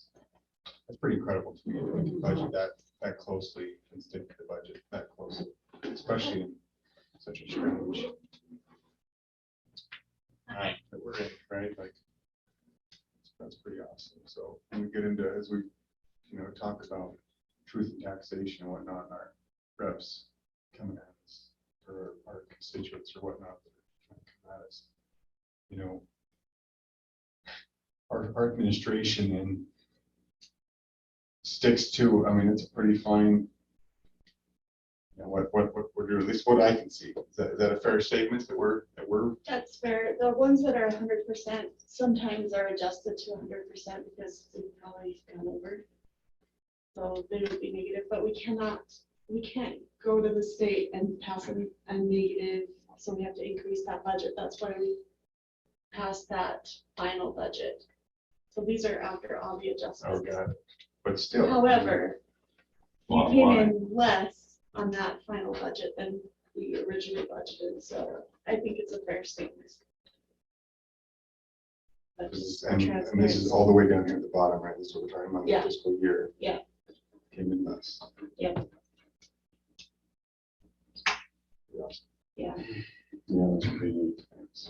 And those are all the accounts that we have done. So if we don't go through truth and taxation, every single one of those accounts are adjusted. It's about 48 hours of work. Just don't go through truth and taxation, just to give you that. I'll do it for Little you. something more to do. And thanks, Zach, for noticing that, because Jenny does the bulk of that work. She'll be recognized for keeping us in good shape. Appreciate that. Okay, you ready to go into closed session? Thanks, you guys. Thanks, see you guys for coming.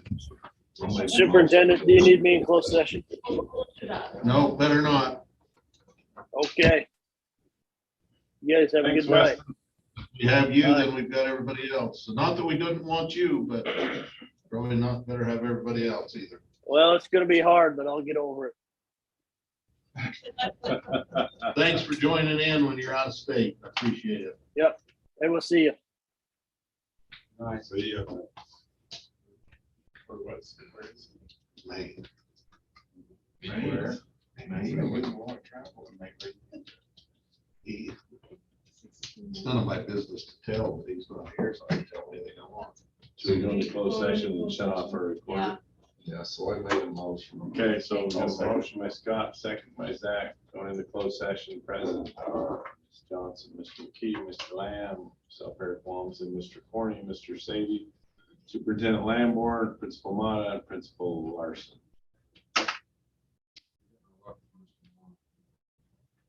You don't have to, Yeah, do you need me? but you're welcome to stay.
over there. Get them turned on. We're on. Okay. Coming out of closed session, President or Ms. Johnson, Mr. McKee, Mr. Lamb, myself, Eric Walmsley, Mr. Cornea, Mr. Savy, Superintendent Lamborn, Principal Larson. So we just need a motion to adjourn. Somebody want to make the motion that we? I'll make that motion. I'll second it. All in favor? Aye. We're adjourned. Thanks. Any firefighting, Mr. Larson?